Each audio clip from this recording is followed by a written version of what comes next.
आप लोगों को मेरी स्क्रीन दिख रही है? ज्वाइन करना। Yes sir.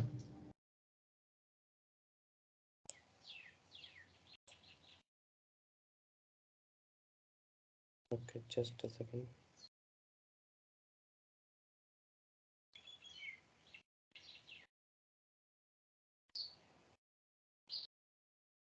चलो,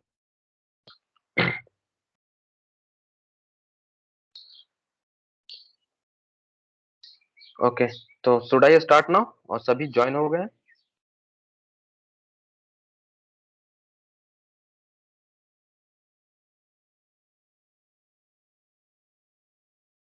Rohit, Shubham, MD, Arif. Okay, one person is missing, Abhijit.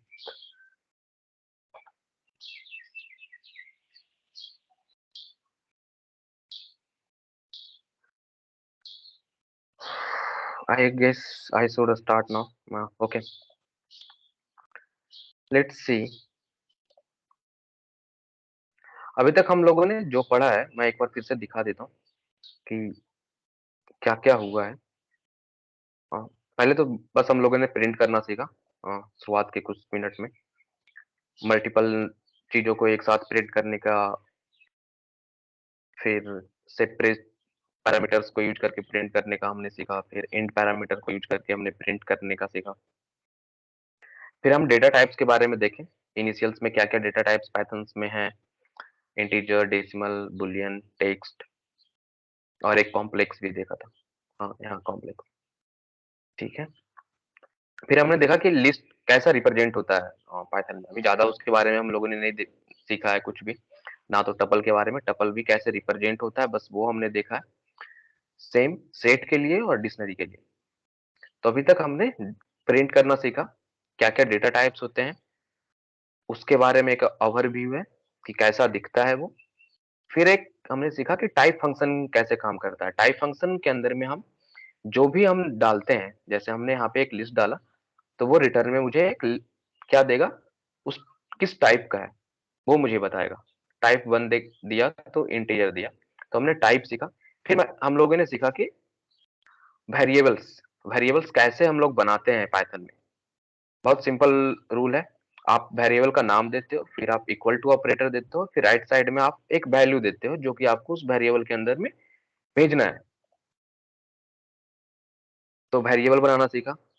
फिर टाइप के अंदर में हम सिर्फ एलिमेंट नहीं, वेरिएबल भी भेज सकते हैं। अब वो वेरिएबल जब हम भेजेंगे तो फिर से वो मुझे वो वेरिएबल किस टाइप का है वो मुझे आउटपुट में देगा। तो जैसे मैंने यहाँ पे इंट ए जो है इंटीजर बनाया था, तो यहाँ पे उसने मुझे आउटपुट में इंटीजर दिया। फिर हम लोगों ने देखा कमेंट कैसे करते हैं। फिर कीवर्ड्स के वो 32 लिस्ट जो मैंने दिखाया था सर्च करके। और फिर आइडेंटिफायर्स को आप कैसे लिखते हैं। आइडेंटिफायर्स वही होता है जो भी आप वेरिएबल का नाम दोगे वो आपका आइडेंटिफायर्स है। अब आइडेंटिफायर्स का लिखने का बस दो रूल है। पहला तो है कि आपको स्टार्ट नहीं करना है डिजिट के साथ, और दूसरा आपको अगर स्पेशल कैरेक्टर यूज करने हैं तो सिर्फ अंडरस्कोर, और वो आप स्टार्ट, मिड और एंड कहीं भी कर सकते हो। तो अभी तक इतना देखा था। अब हम लोग एक बेसिक, अभी तक जितना हम लोग पढ़े हैं उसके हिसाब से जस्ट एक बेसिक सा प्रोग्राम बनाने का कोशिश करते हैं। वो प्रोग्राम में होगा क्या कि हम यूजर से इनपुट लेंगे, यूजर से हम कुछ इनपुट लेंगे, और फिर हम शो करेंगे कि जो यूजर ने इनपुट दिया है उसको हम शो करेंगे। तो बस हम एक प्रोग्राम बनाना है, program to take user input. Okay, अब इनपुट लेने के लिए क्या होता है, जैसे अभी इसने एक प्रॉम्प्ट दे दिया इनपुट। इनपुट करके पाइथन में एक बिल्ट इन फंक्शन है जिसका यूज कर करके हम यूजर से इनपुट ले सकते हैं। अभी यूजर से इनपुट हम क्यों लेंगे, किन सिनेरियो में हम लेंगे, उसके ऊपर थोड़ा सा हम बात कर लेते हैं। तो आजकल आप जो भी जितने तरह के वेबसाइट, सॉफ्टवेयर्स, या आप जब ये सब यूज करते हैं ना, तो ये सब यूजर इंटरेक्शन के लिए बने हुए हैं। आप किसी वेबसाइट पे जाते हो, सपोज इंस्टाग्राम आप यूज करते हो, इंस्टाग्राम पे आप जैसे जाते हो तो सबसे पहले आपको लॉगिन के लिए बोलते हैं। लॉगिन के टाइम पे आपको क्या, एक यूजर नेम या फिर आप ईमेल और पासवर्ड आपको वहां इंटर करना होता है। मतलब आप एज ए यूजर आप उसको इनपुट दे रहे हो। अब वो इन बैकग्राउंड वो अब उसके ऊपर वेरिफिकेशन करेगा, और फिर वो आपको एक ऐप में आपको ऑथेंटिकेशन पास करके ऐप में आपको लॉगिन देगा। फिर आप जब इंस्टाग्राम आप यूज़ कर रहे हो तो उसमें भी आप कमेंट कर सकते हो, लाइक कर सकते हो। ये सब क्या है? ये आपका इनपुट है, राइट? कुछ-कुछ ऐसे सॉफ्टवेयर्स होते हैं जिसमें आपको इनपुट की ज़रूरत नहीं होती है।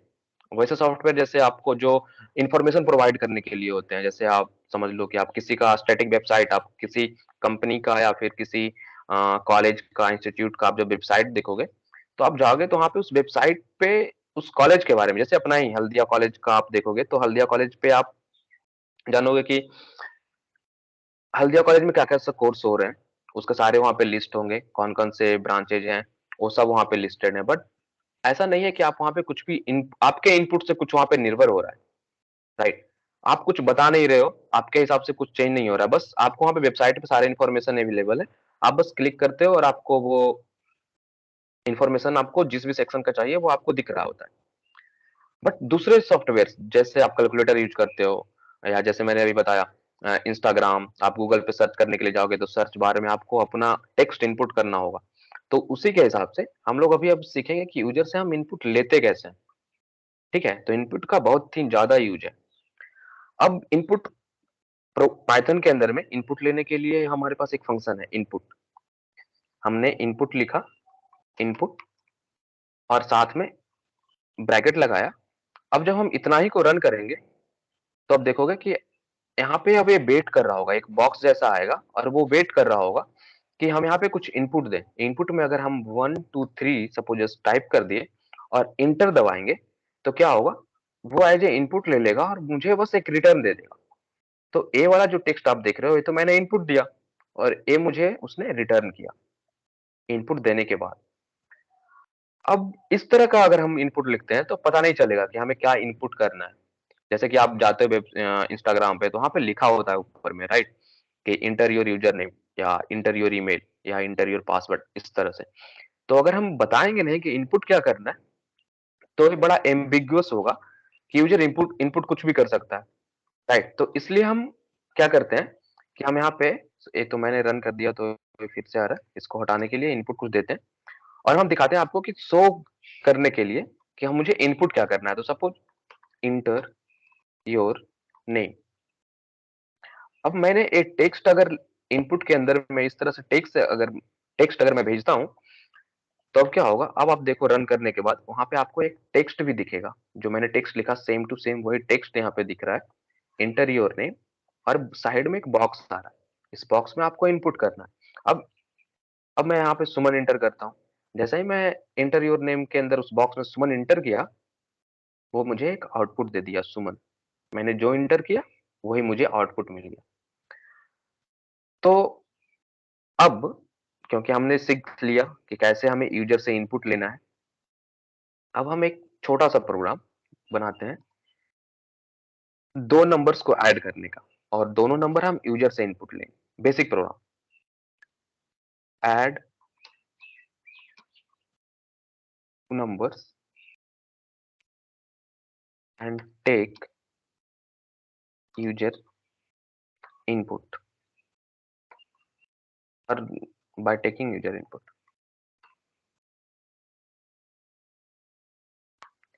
ठीक है?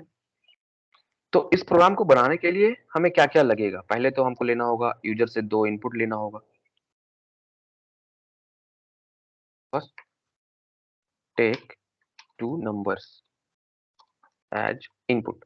मैं पहले आउटलाइन बना लेता हूँ कि मुझे काम क्या-क्या करना है। जब भी आप प्रोग्रामिंग करोगे और किसी भी प्रॉब्लम्स को आप कर रहे हो, तो सबसे पहला चीज़ जो आपको करना चाहिए, वो आपको अपने माइंड के अंदर में आपको इटरेट करना है कि मैं प्रोग्राम में क बढ़ूँगा कैसे? जैसे एक बहुत ही छोटा-सा प्रोग्राम है, 2 नंबर्स को जोड़ने का यूज़र से इनपुट लेकर के। तो इसमें मुझे बढ़ना कैसे होगा? सबसे पहला काम होगा कि यूज़र तो मुझे 2 नंबर देगा, तो वही मैं नोट डाउन कर रहा हूँ कि मुझे सबसे पहला काम करना है कि first take 2 numbers as input from user. Second काम क्या करना है? सेकंड काम ऐड 2 नंबर्स, ऐड 2 नंबर्स और फिर लास्ट में जब नंबर्स को मैंने जोड़ लिया, अब शो रिजल्ट, ठीक है? अब इनपुट लेने के लिए मैंने अभी जैसे बताया, हम क्या यूज़ करेंगे? Input function. इनपुट। अब उसके अंदर हम एक टेक्स्ट देंगे, इंटर फर्स्ट नंबर।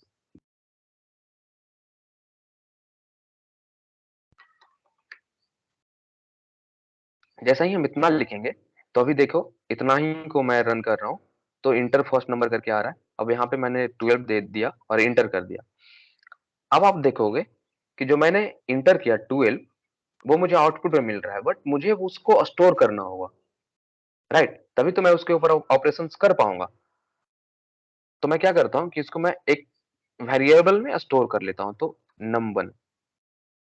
अब वेरिएबल का नाम मैं कुछ भी दे सकता हूँ। तो मैंने पहला नंबर के लिए मैंने नेम चुना नम1। वैसे ही मैं एक दूसरा इनपुट लूंगा, सेकेंड इनपुट। उसके लिए मैं वेरिएबल का नाम दे देता हूँ num2, और फिर से इनपुट फंक्शन का यूज, और उसके अंदर मैं टेक्स्ट देता हूँ इंटर सेकेंड नंबर। अब इतना मैंने कर लिया, तो अब देखो, अब इंटर फर्स्ट नंबर सबसे पहले आएगा, क्योंकि ए वाला लाइन एग्जीक्यूट हुआ। अब मैं यहाँ पे अगर इंटर देता हूँ 12, फिर अब वो पूछेगा inter second number. Second number में मैंने इनपुट दे दिया 10। तो आप देखोगे कि अभी कुछ आउटपुट में नहीं मिला। आउटपुट में क्यों नहीं मिला? क्योंकि जो भी ये रिटर्न कर करके देगा मुझे, इनपुट फंक्शन जो मुझे रिटर्न करके देगा, वो मैंने स्टोर कर लिया कहाँ? नम1 में। सेकेंड इनपुट फंक्शन जो मुझे रिटर्न करके देगा, वो क्या होगा? वो 10 होगा। वो मैंने स्टोर कर लिया कहाँ? num2 में। ठीक है? अब मैंने तो दो नंबर्स का इनपुट ले लिया, राइट? अब मुझे क्या करना है? अब मुझे उसके ऊपर एडिशन करना है। तो मैं क्या करूंगा? num1 plus num2, right? अब num1 प्लस num2 जब मैं कर रहा हूं, तो मैं इसे भी एक रिजल्ट नाम के वेरिएबल में स्टोर कर ले रहा हूं, क्योंकि मुझे ये रिजल्ट शो भी करने हैं, राइट? तो अभी तक का जो है सिनेरियो, वो है कि मैं पहला नंबर इनपुट ले रहा हूँ, इंटर योर फर्स्ट नंबर, उसको मैं नंबर में स्टोर कर रहा हूँ। इंटर योर सेकंड नंबर, दूसरा नंबर जो यूजर इनपुट करेगा, उसे मैं num2 में स्टोर कर रहा हूँ। और फिर उस दोनों को मैं ऐड कर रहा हूँ, नंबर प्लस num2, और उसको रिजल्ट में डाल रहा हूँ। और लास्ट में मैं उस रिजल्ट को शो कर दूंगा। शो करने के लिए आउटपुट मैं दे रहा हूं, तो प्रिंट प्रिंट रिजल्ट। ये है मेरा हमारा प्रोग्राम, दो नंबर को ऐड करने का, taking input from users. Okay, अब इसे रन करके देखते हैं। अब inter first number 10, inter second number 12। अब मैं इंटर करूंगा, तो आप देखो क्या रिजल्ट आएगा। रिजल्ट आया 1012। अब रिजल्ट ऐसा क्यों आया? रिजल्ट तो आना चाहिए था मुझे, अगर किसी दो नंबर को हम जब ऐड करते हैं तो रिजल्ट क्या आता? 10 प्लस 10 में अगर हम 12 जोड़ेंगे तो क्या आएगा? 22 आता। बट मुझे रिजल्ट जो मिल रहा है वो है 1012। इसने क्या किया? इसने लिटरली दो नंबर को जोड़ दिया, मतलब 10 ऐसे, और फिर इसमें जोड़ दिया 12 ऐसे, इस टाइप से। अब ये तो मुझे रिजल्ट नहीं आया था। ये दिक्कत क्यों हुआ? ये दिक्कत इसलिए हुआ कि जब भी आप इनपुट फंक्शन से जो आपको रिटर्न मिलता है, वो स्ट्रिंग होता है। जैसे स्ट्रिंग होता है, मैं वो चेक करके भी देखो बता सकता हूँ। चेक करने के लिए हम यूज करेंगे टाइप फंक्शन, और इसमें अगर मैं डालू नंबर, क्योंकि नंबर तो मैंने यहाँ पे इनपुट लिया और उसे स्टोर कर लिया है, तो नंबर जब मैं टाइप उसका देखूंगा, तो आपको यहाँ पे दिखेगा स्ट्रिंग। सिमिलरली अगर मैं टाइप देखूं num2 का, तो वो भी दिखेगा स्ट्रिंग। तो असल में हुआ क्या कि मैंने नंबर तो लिया ये सोच करके कि जो यूजर डालेगा वो नंबर डालेगा। यूजर ने नंबर डाला भी, मतलब कि मैं ही इस केस में मैं ही यूजर था, मैं ही प्रोग्रामर भी हूँ, क्योंकि मैं तो अभी सीख रहा हूँ। तो आप जब देखोगे इसको कि यहाँ पे मैंने इंटर किया था 10, जो कि एक नंबर है, बट इनपुट फंक्शन जो है मुझे रिटर्न कर रहा है स्ट्रिंग, राइट? अब उसको नंबर बनाने के लिए मुझे क्या करना होगा? मुझे उसको इंटीजर में बदलना होगा। इंटीजर में बदलने के लिए, जब एक किसी भी डेटा टाइप को एक फॉर्म से दूसरे फॉर्म में बदलते हैं, उसी को बोलते हैं टाइप कन्वर्जन, जो कि हमारा नेक्स्ट टॉपिक है। तो वो हम टाइप कन्वर्जन कैसे करते हैं? तो सबसे पहला टाइप कन्वर्जन जो यहाँ पे मुझे करना है अभी, जो हमारे इस प्रोग्राम के रिक्वायरमेंट के हिसाब से, वो है कि स्ट्रिंग को मुझे इंटीजर में बदलना है। इंटीजर में बदलना है। तो एक फंक्शन होता है इंट बोल के। इसके अंदर में अगर आप कोई भी स्ट्रिंग दोगे, स्ट्रिंग स्ट्रिंग मतलब जैसे मैं स्ट्रिंग ये दे रहा हूँ 1 2, ये इंटीजर फंक्शन मैं यूज कर किया पैरेंथेसिस, और इसके अंदर मैंने एक स्ट्रिंग दिया। ये स्ट्रिंग है, वो कैसे पता चल रहा है? क्योंकि इसके शुरू में और एंड में इन्वर्टेड कॉमा है, राइट? अगर मुझे नंबर लिखना होता तो नंबर तो मैं डायरेक्टली ऐसे 12 लिखता। अगर मैं इन्वर्टेड कॉमा के साथ लिख रहा हूँ, इसका मतलब है वो एक स्ट्रिंग है। और जैसा ही मैं इसे प्रिंट जैसा ही मैं इस फंक्शन को रन करूंगा, इस सेल को रन करूंगा, तो वो मुझे रिटर्न में देगा 12, राइट? अब आपको ध्यान होगा अगर कि इनपुट वाले फंक्शन, जैसे मैं यहाँ पे फिर से एक बार रन करके दिखाता हूँ कि इनपुट फंक्शन को जब आप रन करते थे, इंटर ए नंबर,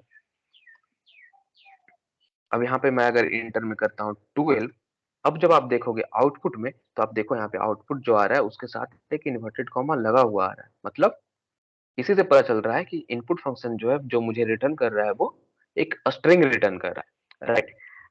तो सेम इसी फंक्शन में हम लोग ऊपर, क्योंकि अब तो हम लोग सीख गए कि इनपुट कैसे लेते हैं, तो इनपुट के लिए फंक्शन यूज करते हैं। अब हम लोग दूसरा एक और चीज भी सीख लिए कि अगर कोई स्ट्रिंग है तो उसको हम नंबर में कैसे बदलते हैं। तो इस फंक्शन के हेल्प से हम लोग उसको नंबर में बदलते हैं। तो अब हम लोग क्या करेंगे, सेम नंबर और num2 को हमने यहाँ पे इनपुट ले लिया है। इसके बाद हम लोग क्या करेंगे कि हम num1 इंटीजर फंक्शन में डालेंगे। सेम काम करेंगे num2 के साथ, num2 के साथ। अब इससे होगा क्या? यूजर तो यहाँ पे इनपुट दिया, वो स्ट्रिंग में आकर के नंबर में चला गया। अब यहाँ पे हम इसको चेंज कर रहे हैं कि इंटीजर में हम नंबर डाल दिए, अब जो नंबर है वो स्ट्रिंग है। अब वो स्ट्रिंग को वो इंटीजर फंक्शन एक इंटीजर में कन्वर्ट कर करके मुझे रिटर्न करेगा, और जो रिटर्न करेगा उसको मैंने फिर से नंबर में ही स्टोर कर लिया। सेम काम मैंने num2 के साथ किया। अब जब मैं इस प्रोग्राम को रन करूंगा, तो जो हमारा डिजायर्ड रिजल्ट होना चाहिए था 10 और 12 के ऊपर, आपको वो रिजल्ट मिलेगा 22। ठीक है? अब आप अब आपसे मैं अगर पूछूं इस प्रोग्राम के रन होने के बाद कि अभी नंबर और num2 क्या होगा?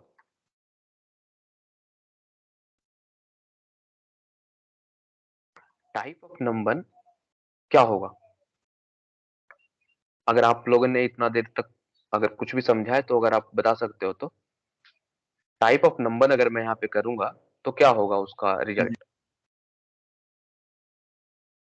क्या होगा? कोई anybody?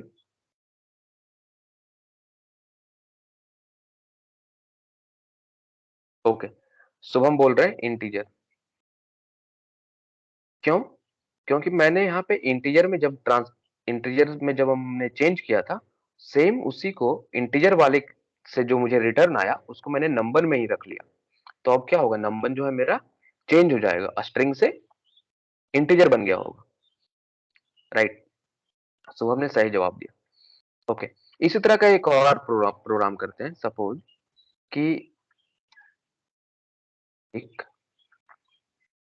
User input of three numbers and add them। अब कोई मुझे बता सकते हैं कि इसके लिए मुझे क्या करना पड़ेगा?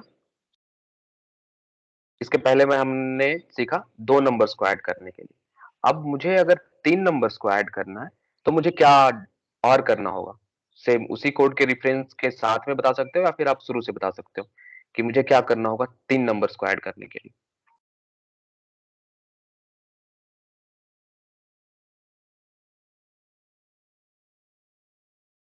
हेलो, कोई शुभम, आप अगर आप समझे हो तो बता सकते हो क्या कि तीन नंबर्स को ऐड करने के लिए मुझे अब क्या करना होगा?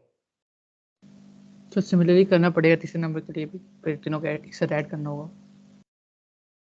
सिमिलरली क्या करना होगा?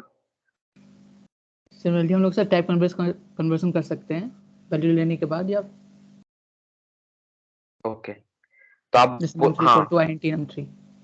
हाँ, तो मतलब मुझे अब इनपुट जो है वो 3 बार लेना होगा, राइट? Yes sir. हाँ, ओके। तो सेम काम करते हैं हम लोग। Number input inter first number, इसी लाइन को मैं कॉपी कर ले रहा हूँ 3 बार मेरा हो गया। अब यहाँ पे मैं चेंज कर ले रहा हूँ second number and third number. इसे भी मैं नम 1 से num 2 और इसे मैं चेंज कर रहा हूँ num 3। अब मुझे तीनों नंबर आ गए। अब जो टाइप कन्वर्जन मैंने अगले लाइन में आकर के किया, यहाँ पे जो मैंने किया था पिछले प्रोग्राम में, सेम काम मैं यहाँ पे भी तो कर सकता हूँ कि मैं जिस मैं इनपुट ले रहा हूँ उसी के जस्ट बाद इनपुट से जो मुझे रिजल्ट आएगा वो मैं इंट फंक्शन में भेज दे रहा हूँ। इस इनपुट से जो रिजल्ट आएगा मेरा, इसके पहले मैं क्या कर रहा था, आप देखोगे यहाँ पे कि इनपुट से जो मुझे रिजल्ट आ रहा था वो मैं नंबर में स्टोर कर रहा था। और अभी मैं क्या करना चाहता हूँ कि इनपुट से जो मुझे रिजल्ट मिलेगा उसे मैं इंटीजर वाले फंक्शन में भेजूंगा, और इंटीजर वाले फंक्शन जो मुझे रिटर्न करेगा वो नंबर में रखूंगा। तो अब जो नंबर होगा वो क्या होगा, डायरेक्टली मुझे इंटीजर मिल जाएगा, राइट? तो सेम काम मुझे इस तीनों पे कर लेना है।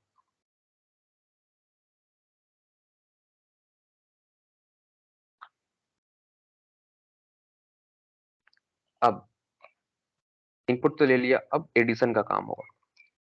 एडिशन में result equal to num 1 plus num 2 plus num 3, और लास्ट में हम शो करेंगे इन रिजल्ट। इंटीजर में नंबर आया 1 2, यहाँ पे मैंने फिर डाला 14, फिर डाला 24, और आप देखो रिजल्ट में आ गया 50। ओके, तो अभी हमने जस्ट एक प्रोग्राम बनाना सीखा कि यूजर से कैसे इनपुट लेते हैं और उसके ऊपर कैसे हम लोग ऑपरेशंस करते हैं। अब इसी के दौरान हमने एक और चीज सीखी कि कैसे हम लोग स्ट्रिंग को इंटीजर में कन्वर्ट करते हैं। वो अब हमारा नेक्स्ट टॉपिक है टाइप कन्वर्जन, कि किसी एक टाइप के ऑब्जेक्ट को, किसी एक टाइप के डेटा को हम दूसरे टाइप में कैसे बदलते हैं, वो हम सीखेंगे टाइप कन्वर्जन में। ठीक है, टाइप कन्वर्जन में फिर अब बहुत तरह के डिफरेंट डिफरेंट स्टेप्स हैं, डिफरेंट डिफरेंट वे हैं। तो सबसे पहला अभी जो हमने सीखा अभी तक ऊपर वाले में, वो था str से int का, राइट? अच्छा, किसने का चैट में कुछ आया हुआ है क्या?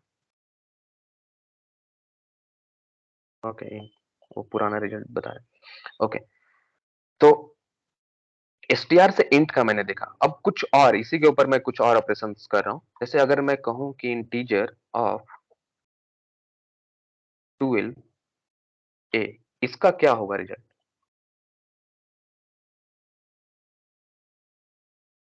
कोई बता सकते हैं इसका क्या होगा रिजल्ट? मैंने लिखा इंटीजर ऑफ 12a। 12a जो है स्ट्रिंग मैं डाल रहा हूँ इंटीजर फंक्शन के अंदर, तो इसका रिजल्ट क्या आएगा? जब आप ये रन करोगे तो आपको एक एरर मिलेगा। एरर क्यों? ये बोलेगा इनवैलिड लिटरल फॉर इंटीजर। इसके पहले तक जो भी मैं कन्वर्ट करने की कोशिश कर रहा था वो पार्टिकुलरली में एक नंबर था। मैं यहाँ पे एंटर किया था 12, वो एक नंबर है। 14 वो एक नंबर है। 24 एक नंबर है। बट 12 एक नंबर है क्या? इसको आप रिप्रेजेंट करना चाहो तो आप कैसे कर सकते हो? कोई तरीका नहीं है कि ए को मैं नंबर में कैसे कन्वर्ट करूं, इसलिए वो मुझे एरर दे रहा है। अगर मैं सेम इसको 23 कुछ भी अगर नंबर दे देता तो वो उसको कन्वर्ट कर देता। बट जैसा ही मैं यहाँ पे कुछ ऐसे कैरेक्टर्स लिख देता हूँ जो कि नंबर्स में कन्वर्टेबल नहीं है, वो मुझे एरर देगा। सपोज मैं एक डैश अंडरस्कोर देता हूँ और फिर 2 3 4 इस तरह से लिखता हूँ। अभी आप देखो, जब मैं अंडरस्कोर कर करके लिखा हूँ 1 2 3 4 और 2 3 4, तब उसने मुझे रिजल्ट दे दिया। अब इसका रीजन क्यों है? इसका रीजन है क्योंकि पाइथन इस तरह के चीजों को सेपरेटर बोलता है। मतलब जैसे मैं इसको आपको दिखाना चाहूंगा, Python int literals.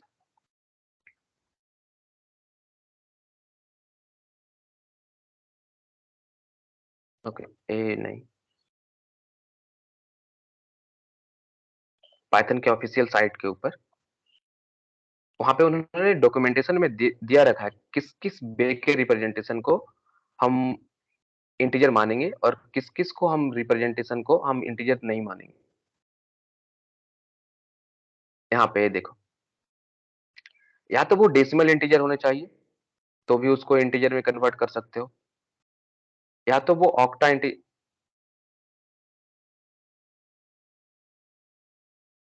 Just a second.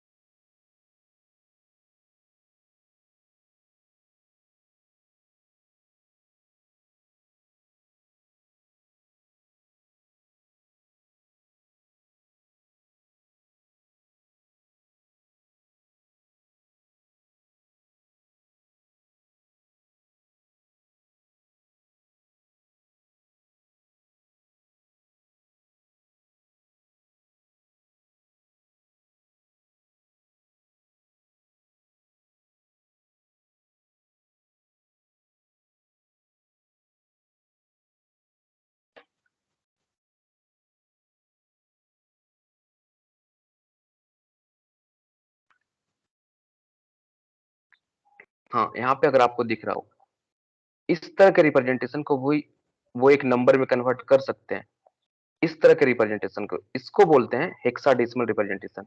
ये शुरू कहाँ से हो रहा है? 0x से।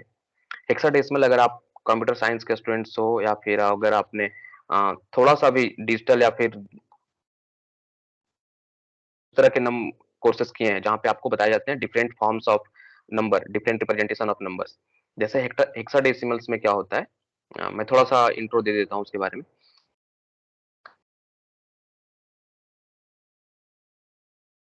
होता है कि नॉर्मल जो हमारा जो डेसिमल सिस्टम है उसमें आपको जो भी आप नंबर्स यूज करते हो, जो भी सिंबल्स यूज करते हो नंबर को रिप्रेजेंट करने के लिए, वो 0 to 9 है। 0 1 2 3 4 5 6 7 8 9, राइट? इसी के कॉम्बिनेशन में आप सारे नंबर्स बनाते हो। बट जब आप हेक्साडेसिमल की बात करते हो ना, तो वहां पे 0 से 9 तो है ही, but A to F hexa का मतलब क्या होता है? 16। तो मतलब हेक्साडेसिमल का एसेंस है कि उसके अंदर ऑल टोटल 16 सिंबल्स हैं नंबर्स को रिप्रेजेंट करने के लिए, इंटीजर में कन्वर्ट कर सकता है।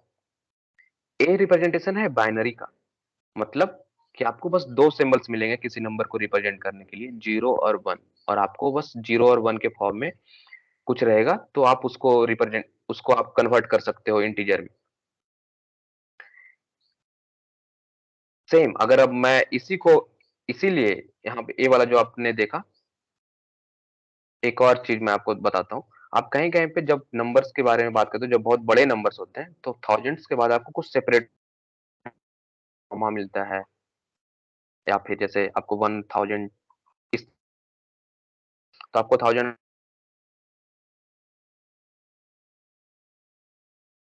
इस तरह से आपको नोटेशन के लिए कि अगर वो अंडरस्कोर के साथ सेपरेटेड है तो मैं उसे एज ए नंबर मानूंगा। जैसे अंडरस्कोर के साथ में सेपरेटेड था 1 2 3 4 और 2 3 4, तो उसको मैंने जैसे इंटीजर फंक्शन में डाला, वो क्या किया, अंडरस्कोर को हटा दिया और पूरे नंबर को कंबाइन करके एक नंबर मुझे दे दिया। अगर मैं इंटीजर का ए वाला फंक्शन देखूं, सपोज कि मैं उसके अंदर एक बाइनरी स्ट्रिंग दे रहा हूँ। बाइनरी स्ट्रिंग का मतलब जो भी मैंने रिप्रेजेंटेशन आपको दिखाया यहाँ पे, इसमें ए वाला बाइनरी स्ट्रिंग का रिप्रेजेंटेशन हमेशा 0 और B से स्टार्ट होता है, हेक्साडेसिमल का 0 और X से। आगे हम लोग देखेंगे कहीं कहीं पे हेक्साडेसिमल्स कहाँ पे दिखता है और नहीं दिखता है। तो जब हम 0 1 0 1 1 1 0 इस तरह से हम लिखें और इसमें हम मुझे बेस बताना होता है। सेकंड पैरामीटर जो होता है, यहाँ पे आपको देखो, देखिए आपको डिस्क्रिप्शन में बता रहा है कि बेस, और बेस क्या, बाइनरी का बेस क्या होता है 2, जैसे डेसिमल का बेस होता है 10, हेक्साडेसिमल का बेस होता है 16, हेक्साडेसिमल का बेस होता है 16 क्योंकि इसमें 16 सिंबल्स है। मैं यहाँ पे लिख देता हूँ, डेसिमल का बेस बेस होता है 10, बाइनरी का 2, इसी तरह से ऑक्टल भी होता है, ऑक्टल, इसका बेस होता है 8। ओके, तो इंट फंक्शन में जब आप दूसरा पैरामीटर जो है बेस दोगे, तो वो क्या समझेगा कि जो मैं पहला स्ट्रिंग दे रहा हूं ना, वो उसी बेस का स्ट्रिंग है। अब यहाँ पे मैंने बाइनरी दिया, अब बेस दिया 2, तो ये समझ गया कि जो मैं नंबर को कन्वर्ट करना चाहता हूँ वो बेस 2 का नंबर है, मतलब बाइनरी नंबर है, ये बाइनरी रिप्रेजेंटेड है। अब ये तो हुआ स्ट्रिंग, सॉरी ये तो हुआ इंट का। अब कभी कभी आप ये देखोगे कि सपोज कोई नंबर है मेरे पास, वो डेसिमल फॉर्म में है 10.89, ये तो फ्लोट है, या इक्वल टू, क्योंकि आप देखोगे इसका टाइप अगर आप देखो एफ का, तो आपको दिखेगा फ्लोट। तो आप फ्लोट नंबर्स को भी आप इंटीजर के थ्रू चेंज कर सकते हो। कैसे? जैसे ही मैं इंटीजर फंक्शन के अंदर में एफ को डालूंगा, आई एन टी, और उसमें मैं एफ को डालूंगा, तो ये क्या करेगा कि इस फ्लोट वैल्यू का जो भी इंटीग्रल पार्ट होगा, आपको ये पता होगा कोई भी फ्लोटिंग पॉइंट नंबर का, कोई भी डेसिमल वैल्यू पॉइंट का, डेसिमल वैल्यू पॉइंट मतलब जिसमें पॉइंट के बाद भी कुछ वैल्यू है, उसमें दो चीजें होते हैं, एक इंटीग्रल पार्ट होता है और एक फ्रैक्शनल पार्ट होता है। तो पॉइंट के बाद जो होता है वो फ्रैक्शनल बोला जाता है, और पॉइंट के पहले जो भी होता है उसको इंटीग्रल पार्ट बोलते हैं, या फिर कभी कभी आप सुनोगे whole part, this is this is whole part and this is fractional part. So जैसा ही मैं इंट में अगर मैं किसी फ्लोट वैल्यू को डालता हूं, जैसे यप मैंने यहाँ पे फ्लोट वैल्यू उसका था 10.89, तो मुझे रिटर्न में सिर्फ उसका इंटीग्रल पार्ट मिलता है, राइट। तो ए हो गया मुझे फ्लोट्स टू इंट का कन्वर्जन। अब और किस तरह की चीजों को कन्वर्ट कर सकते हैं? क्या कॉम्प्लेक्स को भी कन्वर्ट कर सकते हैं क्या? कॉम्प्लेक्स से इंटीजर, देखते हैं ट्राई करके। कॉम्प्लेक्स में किसी को रिप्रेजेंट करना हो, कोई भी नंबर अगर आपको कॉम्प्लेक्स फॉर्म में रिप्रेजेंट करना हो, तो इसका मतलब क्या होगा, उसमें आपको प्लस और एक जे जे यूनिट आपको देना होगा। जैसे 4+5j मैं अगर लिखता हूँ और उसे मैं इंटीजर फंक्शन के अंदर में डालता हूँ, अब मैं इसको जब रन करूंगा तो आप देखोगे क्या, ये मुझे एरर देगा। एरर क्यों दे रहा है? Can't convert complex to int. थोड़ा लॉजिकल भी है कि आप जब भी कॉम्प्लेक्स नंबर के बारे में पढ़ते हो तो हमेशा उसमें दो चीजें होती हैं, एक तो होता है रियल और दूसरा होता है इमेजिनरी। दोनों को मिल करके बनता है कॉम्प्लेक्स नंबर। आप ऐसा नहीं कर सकते कि ठीक है एक कॉम्प्लेक्स नंबर है 4+5j, सिर्फ रियल वाला पार्ट को तुम दिखा दो, तो फिर रियल नंबर बन गया ना। उसमें तो कॉम्प्लेक्स नंबर बना ही था इसीलिए क्योंकि उसको इमेजिनरी वाले पार्ट का भी जरूरत था।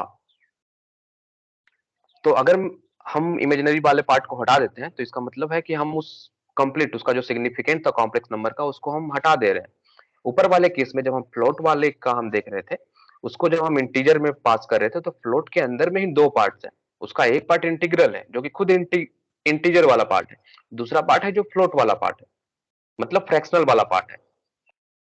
तो फ्रैक्शनल पार्ट को उसने हटा दिया क्योंकि मुझे सिर्फ इंटीग्रल पार्ट चाहिए थे यहाँ पे।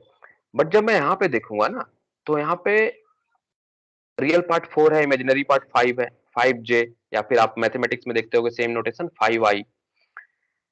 अब यहाँ पे वो पाइथन को नहीं पता कि मुझे इसको कैसे कन्वर्ट करें इंटीजर में, क्या सिर्फ 4 ले लें या सिर्फ 5 ले लें या दोनों को सम करके ले लें, मतलब उसको आइडिया नहीं है।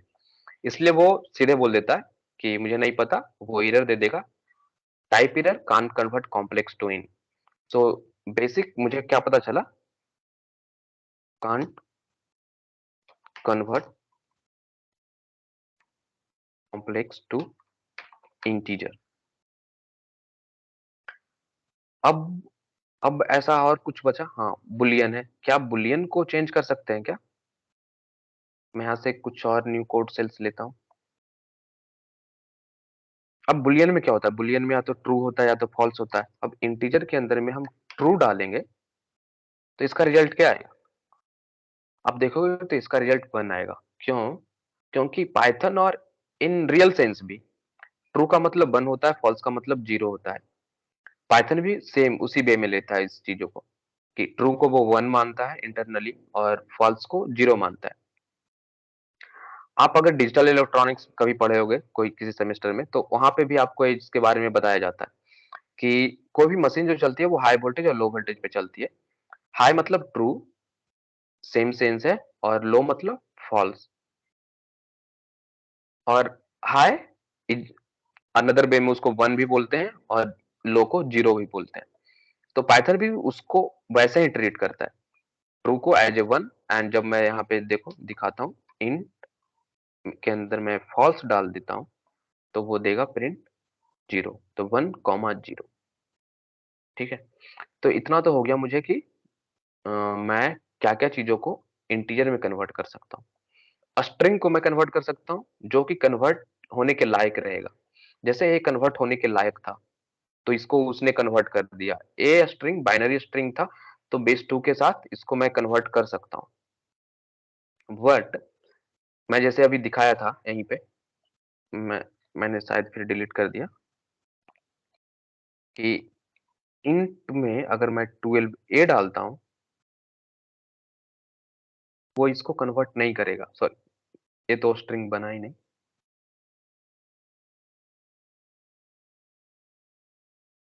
अगर मैं स्ट्रिंग जो है वो 12 एक डाल रहा हूँ या फिर कुछ भी ऐसा जिसमें अल्फाबेटिकल नंबर्स मैं डाल रहा हूँ, बट वो उसका कोई सेंस नहीं है। इसी सेम चीज को अगर मैं आगे में 0x लगा करके अगर मैं डालूंगा, तब वो क्या करेगा, उस ए को as a hexadecimal number treat करेगा। अच्छा, मैंने बेस नहीं डाला, सॉरी। मुझे बेस डालना होगा, क्योंकि मैं हेक्साडेसिमल नंबर अगर मैं यूज कर रहा हूं तो मुझे बेस डालना होगा।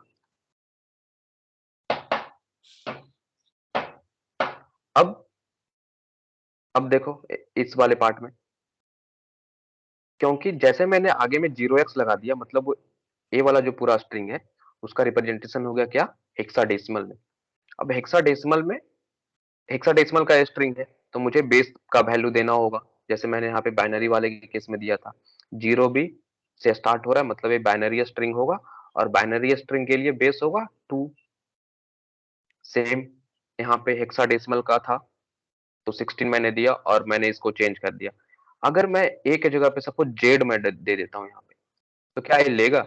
नहीं। क्यों? क्योंकि जेड जो है तो हेक्साडेसिमल का पार्ट नहीं है। हेक्साडेसिमल तो बस एफ तक के वैल्यू को ही लेता है, A to F, 0 to 9 and A to F. F से बड़ा कुछ भी आप दे दोगे एफ के बाहर, जी आप डाल दोगे, तो फिर से वो एरर बोलेगा। बट अगर आप एफ डालते हो तो वो एरर नहीं देगा, वो कुछ वैल्यू दे देगा, राइट। तो टाइप कन्वर्जन में हमने देखा कि आप किसी भी चीज को इंटीजर में तभी कन्वर्ट कर सकते हो जब तक वो कन्वर्टेबल है। 12 ए को कन्वर्ट नहीं कर सकते, बट वो हेक्साडेसिमल वाला फॉर्म में है, 0x12 तब आप उसको कन्वर्ट कर सकते हो। सेम हमने देखा बाइनरी को कन्वर्ट कर सकते हैं, बाइनरी स्ट्रिंग को। फिर यहाँ पे नंबर्स हैं जो कि सेपरेटेड है अंडरस्कोर से, हम उसे भी कन्वर्ट कर सकते हैं। फ्लोट को भी हम कन्वर्ट कर सकते हैं। फ्लोट को कन्वर्ट करने के टाइम पे क्या होता है, वो मुझे बस इंटीग्रल का पार्ट देता है। जैसे 10.89 में वो मुझे रिटर्न करेगा सिर्फ 10। कॉम्प्लेक्स नंबर हम कन्वर्ट नहीं कर सकते हैं, क्योंकि कोई लॉजिक नहीं है उसको कन्वर्ट करने का पाइथन के पास, ना हम लोगों के पास भी, इन सेंस कि उसको कैसे कन्वर्ट करें हम एक इमेजिनरी नंबर को just in terms of integers. जब हम बुलियन को कन्वर्ट करते हैं तो क्या ट्रू का वैल्यू वो 1 देता है, फॉल्स के लिए वो 0 देता है। इतना हो गया किसी भी चीज को इंटीजर में कन्वर्ट करने के लिए।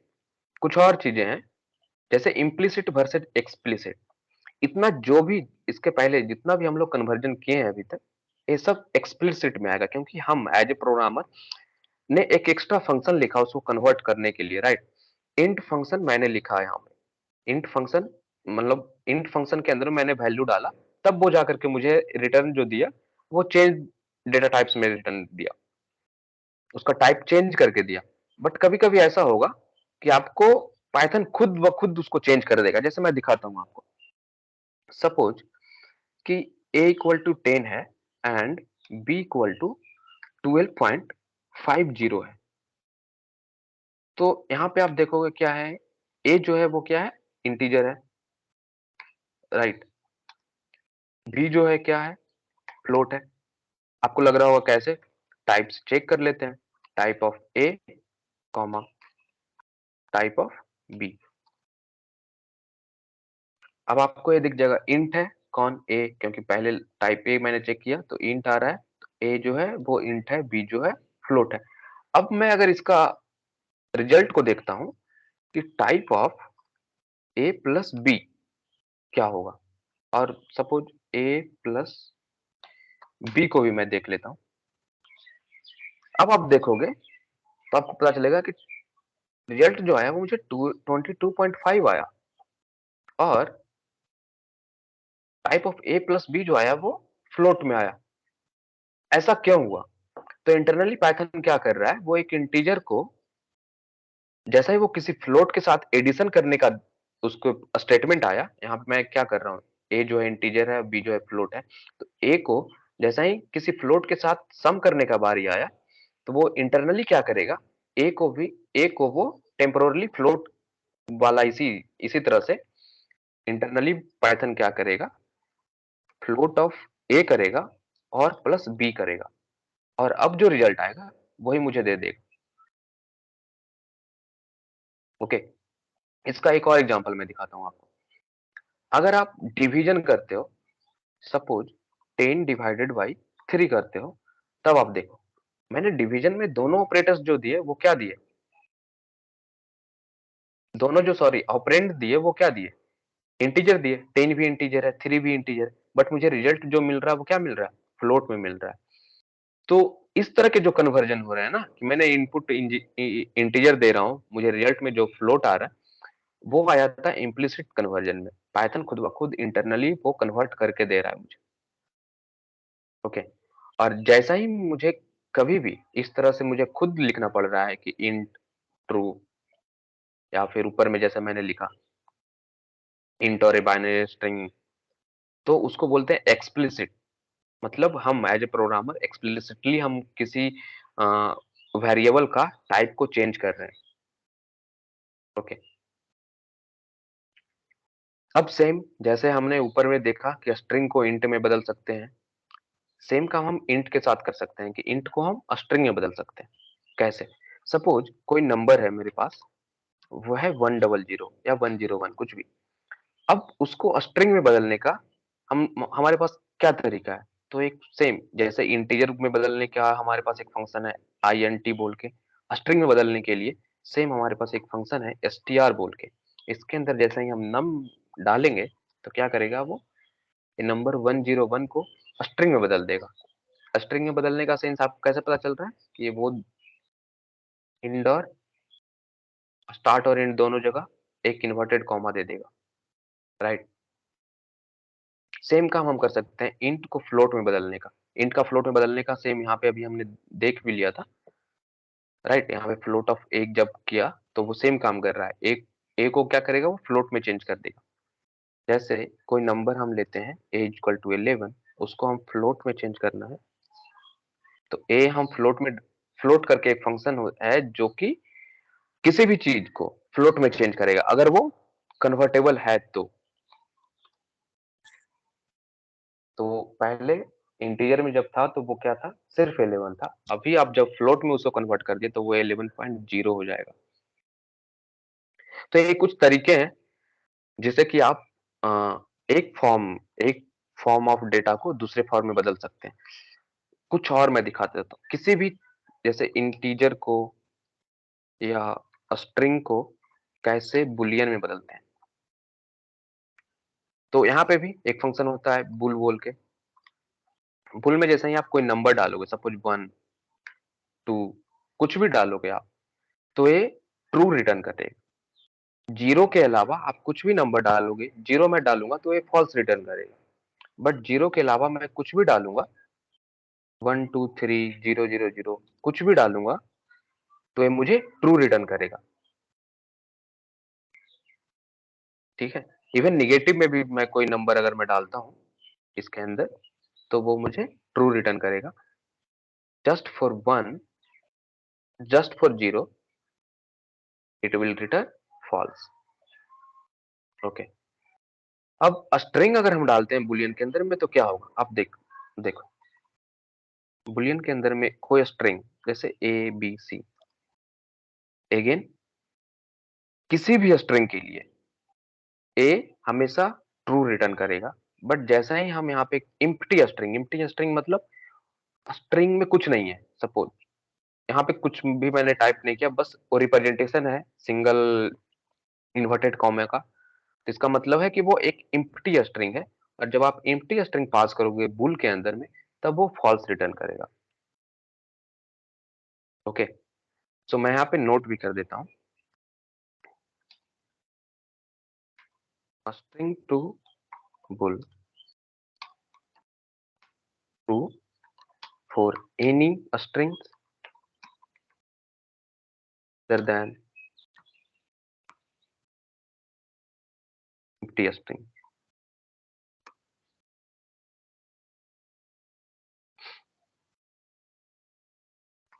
false for empty string। Okay, same numbers के साथ में भी मैं यहाँ पे नोट कर देता हूँ कि for zero bool turn false.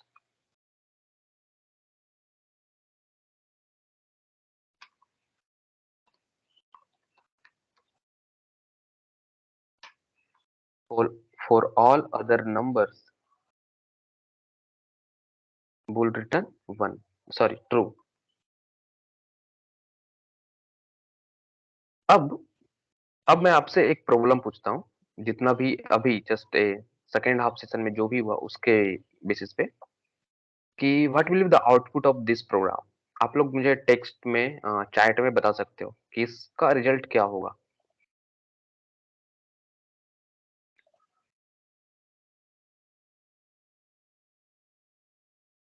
या इसके पहले कुछ जो भी हुआ टाइप कन्वर्जन या उसके पहले जितना कुछ भी हम लोगों ने सीख पढ़ा, उसमें अगर किसी को कुछ डाउट है तो वो आप पूछ सकते हो, अगर डाउट नहीं है तो फिर आप इन दोनों प्रॉब्लम्स के आप सॉल्यूशंस जो है वो आप चैट में लिखो, या आप माइक ऑन कर करके बताओ।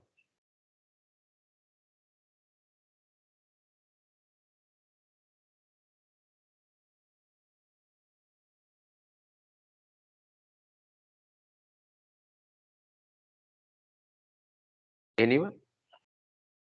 Okay, Rohit is typing. Shubham, do you have any doubt? Arif?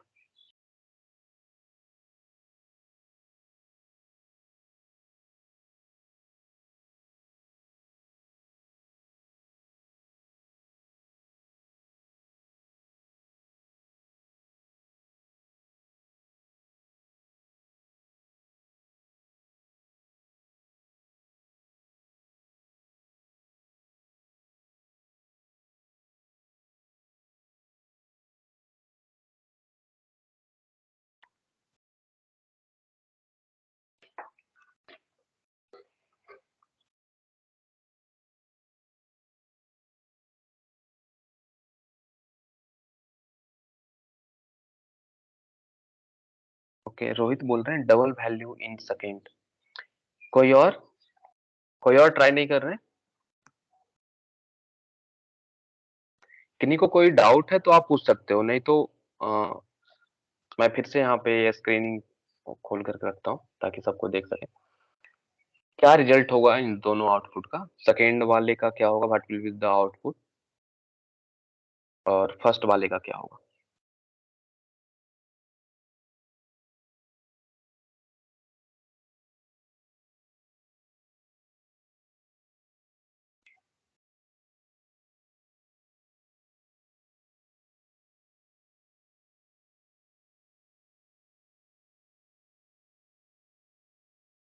Shubham बोल रहे हैं एरर इन फर्स्ट। ओके, हम लोग देखते हैं।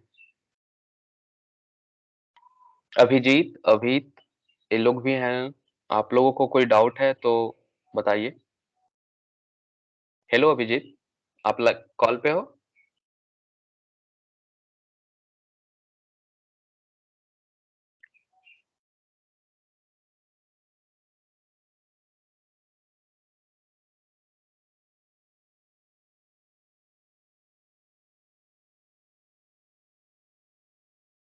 ओके, तो देखिए फर्स्ट प्रॉब्लम वन को जब आप एग्जीक्यूट करोगे तो एरर आएगा। एरर क्यों आएगा? और थोड़ा लॉजिकल है। लॉजिकल इस सेंस में है, कि आप देखिए सबसे फर्स्ट जो मैं इनपुट दे रहा हूँ, सॉरी, ए में जो वैल्यू है वो एक स्ट्रिंग वैल्यू है, और बी में जो वैल्यू वो 56 है। अब आपको कोई बोल रहा है कि आप एक स्ट्रिंग को एक नंबर के साथ जोड़, ये वही बात होगी, मतलब 10 में आप बी जोड़ोगे तो क्या आएगा? पता नहीं, मतलब आप कैसे बी को नंबर की तरह रिप्रेजेंट कर सकते हो? आप फिर कैसे आप 10 को स्ट्रिंग के जैसा सोच सकते हो? इसलिए ये रिजल्ट एरर आया। बट आप सेकेंड वाला प्रॉब्लम जो है, जब आप उसको रन करोगे तो आपको रिजल्ट जो मिलेगा वो 66 मिलेगा, और 66 जो है वो इंटीजर में नहीं है, वो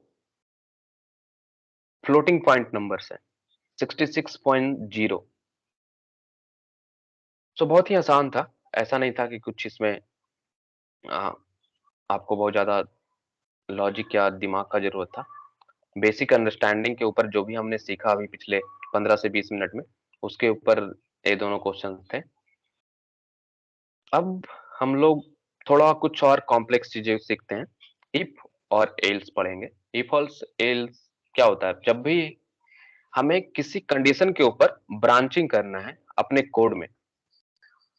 अब ब्रांचिंग कब करना है? जैसे सपोज कोई ऐसा सिनेरियो लेते हैं हम लोग कि एक लिस्ट है आपके पास दिया हुआ। अब उस लिस्ट में बहुत सारे नंबर्स हैं। अब आपको क्या करना है? आपको बोला गया ऐसा कि जो जो नंबर्स लिस्ट में है वो अगर 2 से डिविजिबल है तो आप क्या करो, उसको अलग कर लो। आपको बस इतना ही काम दिया गया कि आपके पास एक लिस्ट ऑफ नंबर्स हैं, और जो जो उसमें से, उस लिस्ट में से जो जो 2 से डिविजिबल है उसको आप अलग कर लो। तो आपको ब्रांचिंग की जरूरत पड़ेगी। ब्रांचिंग की जरूरत कैसे पड़ेगी? क्योंकि यहाँ पे तो एक कंडीशन आ गया सबसे पहली बात। कंडीशन क्या है कि नंबर्स जो है वो 2 से डिविजिबल होने चाहिए। अब हम चेक कैसे करेंगे कि कोई नंबर 2 से डिविजिबल है या नहीं? अच्छा सॉरी, उसके पहले ऑपरेटर्स पढ़ना था मुझे, मैंने स्किप कर दिया। हाँ, तो सेम अब हम, क्योंकि मुझे अभी ध्यान आया कि डिविजिबल आप चेक कैसे करोगे, तो हमें अरिथमेटिक ऑपरेटर्स का यूज करना होगा किसी चीज को, किसी नंबर की डिविजिबिलिटी चेक करने के लिए। तो सबसे पहले मैं वहीं से स्टार्ट कर लेता हूँ कि अरिथमेटिक ऑपरेटर्स क्या होते हैं। अरिथमेटिक ऑपरेटर्स वो सारे फंक्शंस, वो सारे मैथमेटिकल ऑपरेशंस जो आप नॉर्मल मैथमेटिक्स में करते हो, एडिशन, सब्ट्रैक्शन, मल्टीप्लिकेशन, डिवीजन, इस तरह के, वो सारे अरिथमेटिक ऑपरेटर्स में आते हैं। तो एडिशन आपको अगर करना हो तो आपको अगर 10 प्लस 20, या आप ऊपर में भी कर चुके हैं हम लोग, सेम, और इसका रिजल्ट आ जाएगा। अगर आपको सब्ट्रैक्शन करना हो तो आप क्या करोगे? आप सब्ट्रैक्शन करना हो तो आपको यूज करना होगा सिंबल माइनस वाला, और 20 माइनस 10, तो आपको रिजल्ट आ जाएगा। सेम आप मल्टीप्लिकेशन जानते हैं, डिवीजन जानते हैं, वो सेम जैसे काम करता है आपके मैथमेटिक्स में, सेम में भी है। यहाँ पे मल्टीप्लिकेशन का रिप्रेजेंटेशन जो होता है वो स्टार से होता है। Multiplication symbol, symbol star. Division के लिए हम स्लैश यूज करते हैं।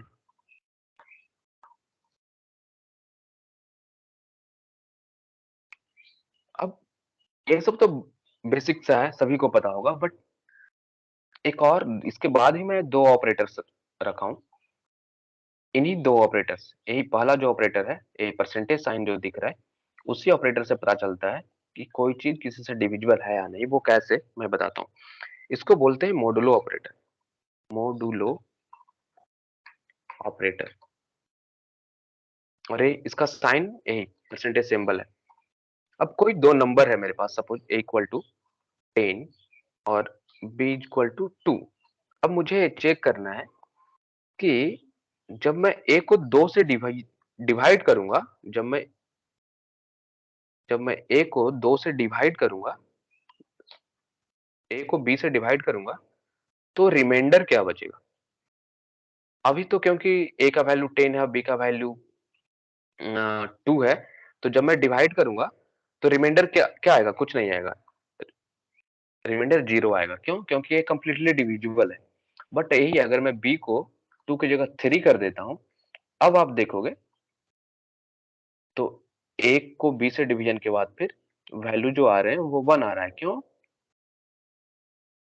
क्योंकि आप 3 है तो 3 इंटू 3 9 एंड प्लस 1, तो 3 इंटू 3 करोगे तो 9 हो जाएगा और एक जो है वो रिमाइंडर बच जाएगा।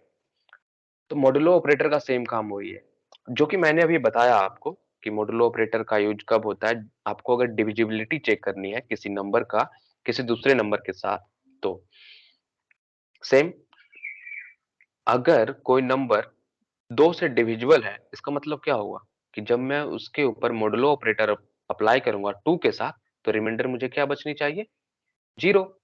तो सेम मैं चेक करूंगा इवन नंबर, इवन नंबर के लिए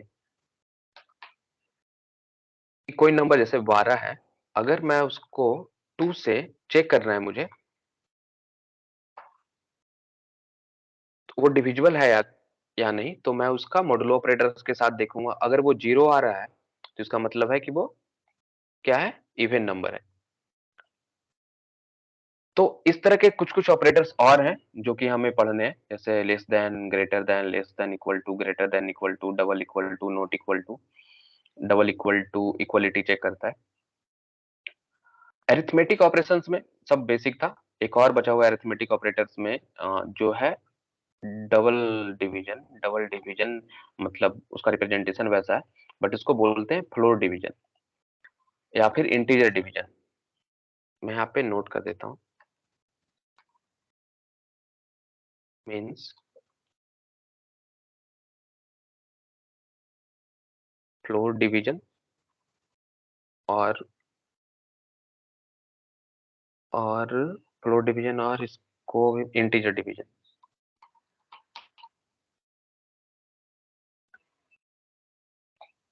ये कैसे काम करता है मैं दिखाता हूँ। जब आप 10 डिवाइडेड बाई 3 करोगे तो आपको रिजल्ट मिलेगा 3 point something something something. But जब आप 10 इंटीजर डिवीजन 3 करोगे तब आपको मिलेगा सिर्फ इंटीग्रल पार्ट। ये जो वैल्यू है उसका सिर्फ इंटीग्रल पार्ट आपको मिलेगा। इवन जब आप देखोगे, जब आप 5 डिवाइडेड बाई 4 करो तो आपको मिलेगा 0 point something, sorry 1 point something आ रहा है। बट जैसा ही आप इसको डबल डबल डिवीजन और जो फ्लोर डिवीजन का सिंबल है उसके साथ आप करोगे 5 फ्लोर डिवीजन 4, तो आपको मिलेगा रिजल्ट 1। क्यों? क्योंकि वो रिटर्न करता है सिर्फ integral part of the result of actual division. Actual division का रिजल्ट कितना है, 1.25 है। तो फ्लोर डिवीजन क्या रिटर्न करेगा, सिर्फ integral part of this value.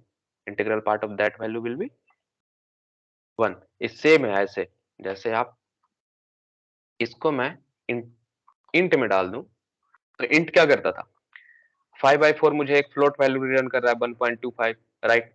जैसा ही मैंने उस वैल्यू को इंटीजर फंक्शन के अंदर में डाल दिया, इंट के अंदर डाल दिया, तो इंटीजर सेम काम करता है, किसी भी फ्लोट वैल्यू का इंटीग्रल पार्ट निकाल के देता है। This whole thing is equivalent to this operator.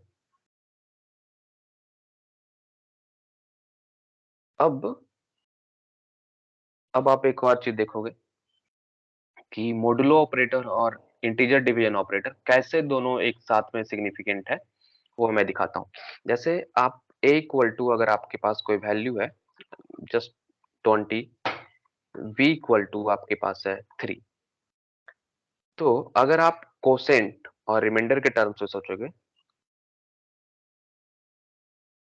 सिर्फ क्यू लिखते हैं। ए इंटीजर डिवीजन बी, और रिमाइंडर जो आएगा वो आपका आएगा A modulo operator B.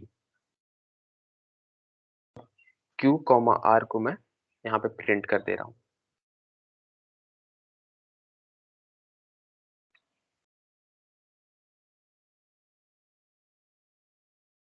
Q क्या आया, 6 आया, और आर क्या आया, 2 आया।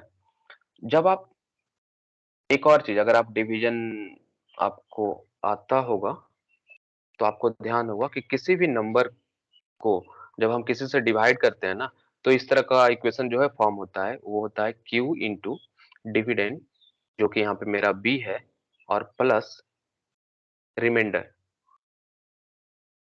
ए जो है एक्चुअल नंबर मुझे दे देगा ए। ओके,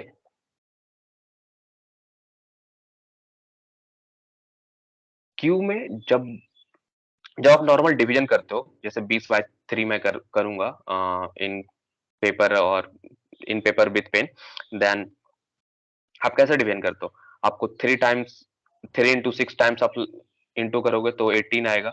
उससे ज्यादा आप नहीं आ सकते क्योंकि फिर वो 20 से एक्सीड कर जाता है। तो आप 6 टाइम्स लोगे।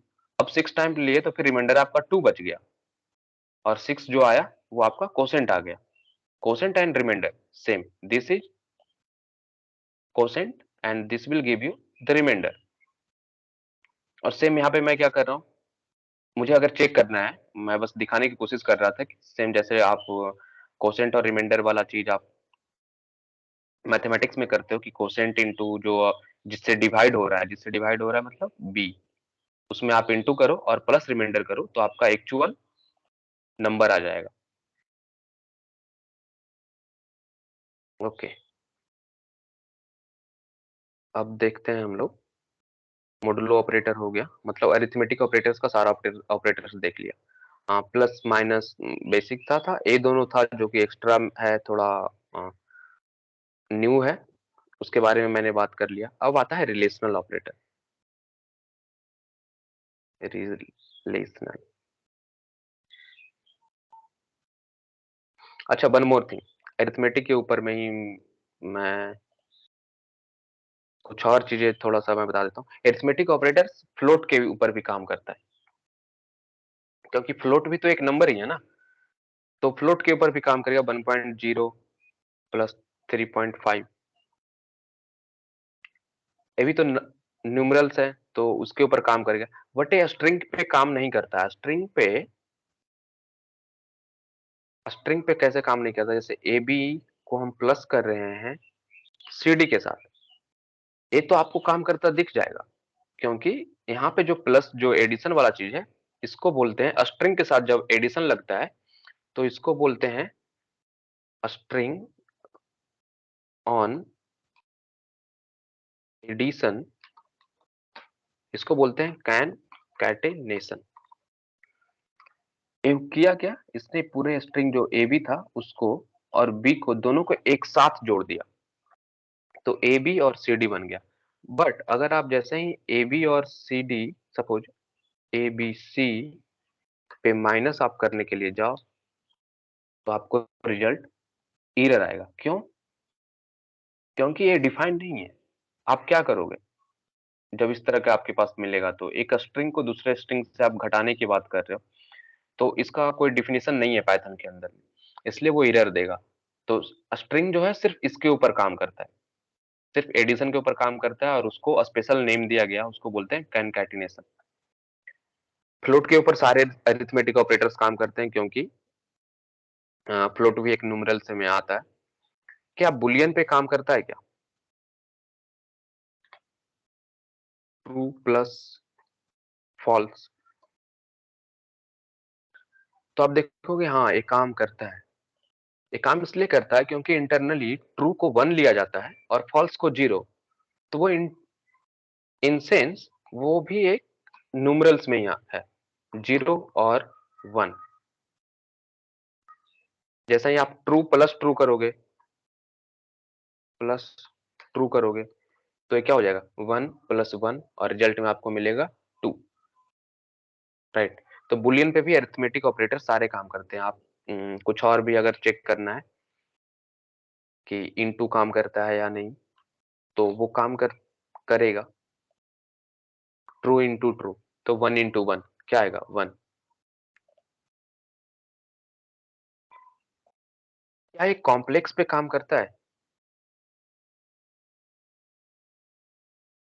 कोई कॉम्प्लेक्स नंबर बनाते हैं x = 4 + 3j, 4 + 3j, और कोई दूसरा कॉम्प्लेक्स नंबर बनाते हैं 5 + 2j।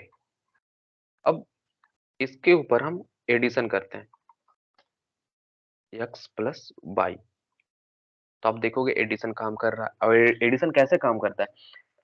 इन जनरल जैसे आप मैथ्स में करते हो कॉम्प्लेक्स के ऊपर एडिशन, सेम उसी वे में कि रियल पार्ट को रियल पार्ट से जोड़ना और इमेजिनरी पार्ट को इमेजिनरी पार्ट से जोड़ना। क्या ये सब्ट्रैक्शन करता है? देखते हैं x - y, सेम ये कैसे करेगा?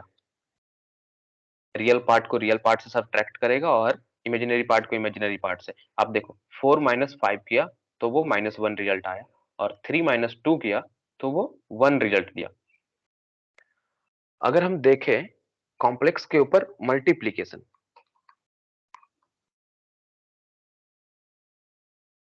x इंटू वाई, तो ये आपको रिजल्ट दे देगा। अब आपको जो रिजल्ट आ रहा है ना, वो आ रहा है 14 + 23j। अब ये कैसे आया?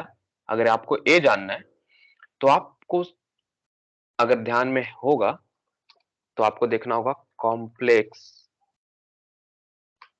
Multiplication rule. कैसे होता है कॉम्प्लेक्स नंबर्स का मल्टीप्लिकेशन? मैं आपको सर्च करके दिखाता हूँ।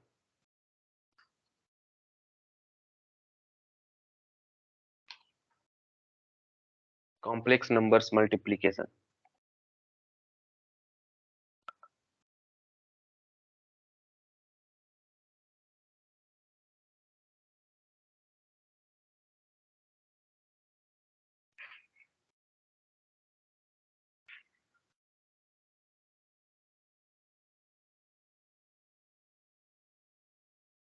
मल्टीप्लाइंग यहाँ पे जो मैं कर रहा हूँ, एक्स और वाई दोनों कॉम्प्लेक्स है, बट अगर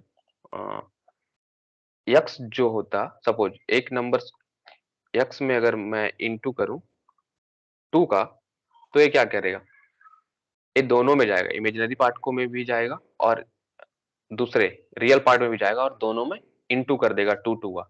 जैसे एक्स मेरा क्या था? एक्स मेरा था ऊपर में 4 + 3j, 4 + 3j, और मैंने उसमें इंटू 2 किया, जो कि एक स्केलर नंबर है। Scalar number in sense normal number है, रियल नंबर है, तो उसमें उसने इंटू कर दिया दोनों पार्ट में, रियल पार्ट में भी और इमेजिनरी पार्ट में।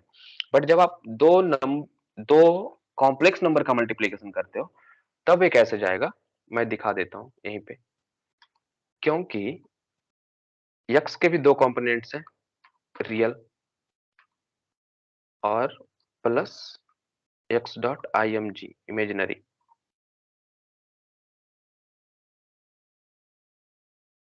अब मैं इसको इंटू कर रहा हूं y के साथ। y के पास भी दो चीजें हैं, real plus y dot imaginary. ठीक है, तो अब जब आप इसका मल्टीप्लिकेशन करोगे तो वो प्रोडक्ट रूल यूज होगा, इसका इसके साथ और इसके साथ, दोनों के साथ इंटू होगा। तो वही सेम काम हुआ है ऊपर में कि 4 है तो 4 का इंटू 5 के साथ भी हो रहा है और 2 के साथ भी हो रहा था। 4 का इंटू जब 5 के साथ होगा तो क्या आएगा? रिजल्ट 20 आएगा, और प्लस 4 का जब 2j के साथ इंटू होगा तो क्या आएगा? तब आएगा 8j। मैं इतना नोट कर ले रहा हूँ, 20 एंड 8j। 20 आ रहा है प्लस 8j आ रहा है। ठीक है, कब? जब मैंने x का रियल पार्ट को y के दोनों पार्ट से इंटू किया। ठीक है, सेकेंड क्या होगा? x का इमेजिनरी पार्ट भी तो दोनों के साथ इंटू होगा, राइट। तो x का जब इमेजिनरी पार्ट y के रियल वाले के साथ होगा तब देखो क्या है, x का इमेजिनरी है 3j और y का रियल पार्ट है 5, तो टोटल कितना हो जाएगा 15j। तो इसमें प्लस 15j लिखो, और फिर तीसरा आएगा x का इमेजिनरी पार्ट इंटू y का इमेजिनरी पार्ट। x का इमेजिनरी पार्ट कितना है 3j है, और y का इमेजिनरी पार्ट कितना है 2j है। अब जब इस दोनों को मल्टीप्लीकेशन में लाएंगे तब क्या आ जाएगा, 3 इंटू 2 6j स्क्वायर, राइट। अब जब j को स्क्वायर करते हैं तो इमेजिनरी वैल्यू क्या होता है, इमेजिनरी में तो आप लोगों को अगर ध्यान में होगा तो रूट अंडर -1 को कहते हैं आयोटा। j तो वही डिनोट कर रहा है ना आयोटा को। तो जैसा ही अगर हम रूट अंडर -1 को हम स्क्वायर करते हैं तो क्या रिजल्ट क्या आता है -1। तो यहाँ पे जो रिजल्ट आएगा 6 के जगह पे -6 आएगा। -6 कैसे आया, 3j into 2j, 3j into 2j equals -6। क्यों, j इंटू जे जो है -1 देता है और 3 इंटू 2 जो है वो 6 देता है, ठीक है। और जब आप इस इतना को आप इवेल्युएट करोगे तो आपको ये रिजल्ट आएगा 14 minus 6 is 20 minus 6 is 14 and 8 plus 15 is 23j, right. अगर आपको ये समझ में आया तो आप थोड़ा कुछ बता मुझे। हाँ, इमेजिनरी वाला जो मैंने मल्टीप्लिकेशन अभी दिखाया, या कुछ और एक्सप्लेन करने की जरूरत है।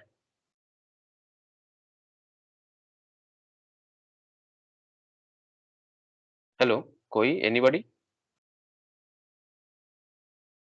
शुभम, रोहित?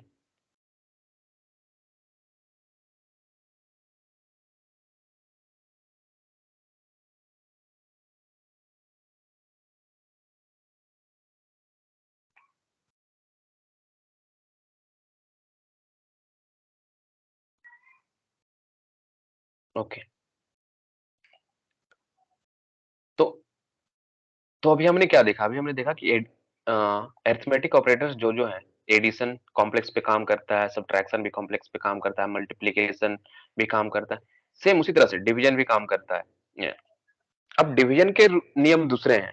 अब हम दो कॉम्प्लेक्स नंबर को डिवाइड कैसे करते हैं, आप सेम उसी वे में आपको एक फॉर्मूला मिलेगा, आपको उसी के हिसाब से आपको रिजल्ट यहाँ पे शो होगा।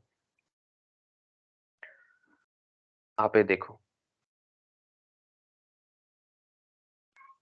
थोड़ा वियर्ड सा रिजल्ट है, बट जैसे मैंने मल्टीप्लिकेशन में मल्टीप्लिकेशन वाला रूल अप्लाई कर करके रिजल्ट लाया, सेम वैसे ही डिवीजन में भी इंटरनली पाइथन को पता है कि दो कॉम्प्लेक्स नंबर को कैसे डिवाइड करते हैं।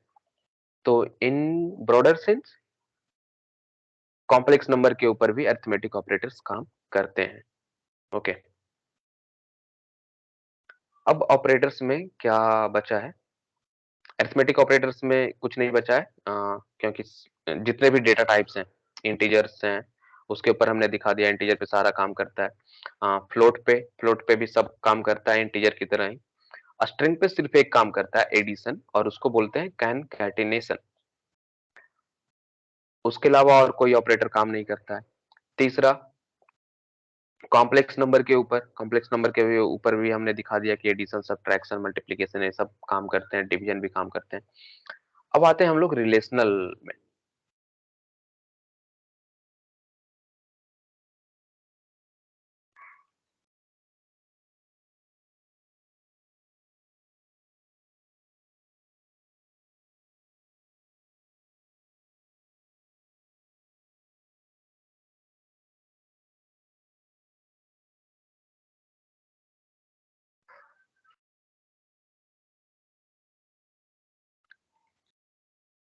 रिलेशनल में सबसे पहला, लेस देन और ग्रेटर देन वाला, 10 ग्रेटर देन 12, रिजल्ट क्या आएगा, फॉल्स। ए नॉर्मल उसी तरह से काम करता है जैसे अब हम लोग मैथ्स में काम करते हैं। 10 ग्रेटर देन 2, क्या आएगा रिजल्ट, ट्रू, राइट। तो इस तरह से डिफरेंट डिफरेंट रिलेशनल ऑपरेटर्स हैं, जैसे लेस देन, ग्रेटर देन। अब लेस देन इक्वल टू भी देख लेते हैं। लेस देन इक्वल टू 2 के साथ जब हम करेंगे 10 लेस देन इक्वल टू 2 तो ये तो फॉल्स रिजल्ट देगा, राइट? लेट्स से मैं यहाँ पे जो इनका 10 के साथ कंपैरिजन कर रहा हूँ, less than equal to, less than तो नहीं है बट इक्वल टू है, तो वो क्या रिजल्ट देगा? वो ट्रू देगा। सेम अगर ग्रेटर देन वाला भी ऑपरेटर हम यहाँ पे लगाएं तो ग्रेटर देन इक्वल टू में भी 10 और 10 ट्रू देगा, बट अगर राइट साइड में हम 11 लिखते हैं तो फिर ये फॉल्स हो जाएगा। अगर आप देखना चाहो इक्वल टू दो, अब ऐसा नहीं है, sorry, less than equal to या लेस देन ग्रेटर देन, वो सब ऐसा नहीं है कि सिर्फ नंबर्स के ऊपर काम करता है, वो स्ट्रिंग के ऊपर भी काम करता है। अब ABC is greater then BC, क्या ट्रू है फॉल्स है? ये फॉल्स आएगा। ये कैसे काम करता है? आप अगर आप सोच रहे हो ऐसे कि इसमें तो 3 कैरेक्टर हैं, इसमें तो 2 ही हैं, तो ये फॉल्स क्यों आ रहा है? तो होता क्या है कि ये अल्फाबेटिकली अल्फाबेटिकली इसको, जैसे आप डिक्शनरी में देखते हो ना कि पहले ए वाले सारे वर्ड्स आते हैं, फिर बी वाले आते हैं, फिर सी वाले, उस हिसाब से देखता है। तो इसका पहला कैरेक्टर वो देखेगा दूसरे के पहला कैरेक्टर से। अगर वो दोनों, जैसे यहाँ पे ए है और यहाँ पे बी है, तो बी जो है वो बाद में आता है अल्फाबेटिकल ऑर्डर में, तो इसका मतलब बी वाला जो है वो बड़ा होगा, राइट? जैसे मैं यहाँ पर से ए हटा करके उधर बी सी रख देता हूँ और यहाँ पे मैं ए सी रखता हूँ, तो आप देखोगे ये ट्रू आएगा रिजल्ट। क्यों? क्योंकि बी जो है अल्फाबेटिकली वो बाद में आता है। सेम, अब सेकंड कैरेक्टर, अब सपोज इस तरह से कैरेक्टर हो कि मेरे पास जो है बी और सी ही है, बट आगे में डी है और यहाँ पे मैं ए देता हूँ। अब क्या होगा? अब ये कैरेक्टर टू कैरेक्टर वो इम्प्लीमेंट होगा कि बी पहला कैरेक्टर इसका लेफ्ट साइड का और पहला कैरेक्टर राइट साइड का मैच किया जाएगा, और बी और बी तो दोनों तो सेम निकल गए। फिर सी के ऊपर जाएगा, सी भी दोनों मैच कर गए, अब ए के ऊपर जाएगा, तो अब लास्ट कैरेक्टर ही है जो फर्स्ट लेफ्ट मोस्ट से जो फर्स्ट डिफरेंट कैरेक्टर आएगा, लेफ्ट मोस्ट से मतलब इस साइड से जो फर्स्ट डिफरेंट कैरेक्टर आएगा ऑपरेटर के दोनों साइड में, जैसे ए और डी ये दोनों डिफरेंट कैरेक्टर आए, तब यही है जो डिसाइड करेगा वैल्यू। अब क्योंकि ए जो है अल्फाबेटिकली पहले आता है, तो ए वाला पार्ट छोटा होगा, बी सी ए जो है छोटा होगा, राइट?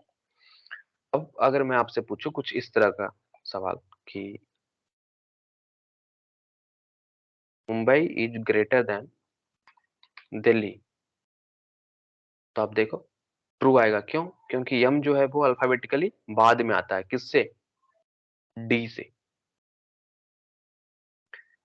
बट अगर मैं ए कर दूं Mumbai is greater then Delhi, तब क्या होगा? तब भी ये ट्रू हो रहा है। क्यों? क्योंकि पहले स्मॉल कैरेक्टर्स, ये स्मॉल कैरेक्टर है। सपोज अगर मैं यहीं पे कैपिटल वाला मुंबई लिख देता हूँ, तब आप देखोगे फिर भी ये बड़ा होगा। क्यों? क्योंकि पहले कैपिटल कैरेक्टर आते हैं, capital A, capital B, capital C, और उसके बाद आता है स्मॉल कैरेक्टर सब, small A, small B, small C, small D, alphabetical orders में। आस्की कैरेक्टर, आस्की बोल वैल्यू उसको बोलते हैं। मैं आपको दिखा सकता हूँ।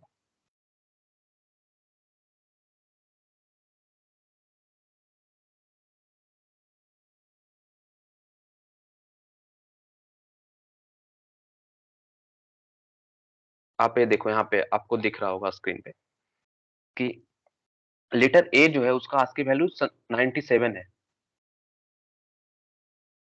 मतलब इसका आस्की वैल्यू बड़ा है किससे? लेटर कैपिटल ए से। इसका आस्की वैल्यू 065 है।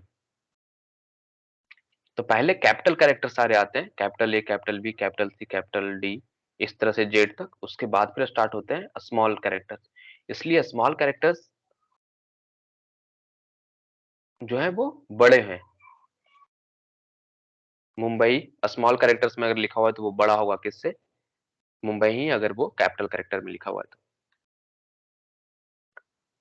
अब इसी में और भी है, जैसे लेस देन इक्वल टू हो गया, double equal to. Double equal to क्या करता है? ये चेक करता है कि दोनों साइड इक्वल है या नहीं। अगर जैसे इस साइड अभी तो इक्वल नहीं है क्योंकि small m is different from capital M। अगर मैं इस साइड भी कैपिटल M लिख दूं,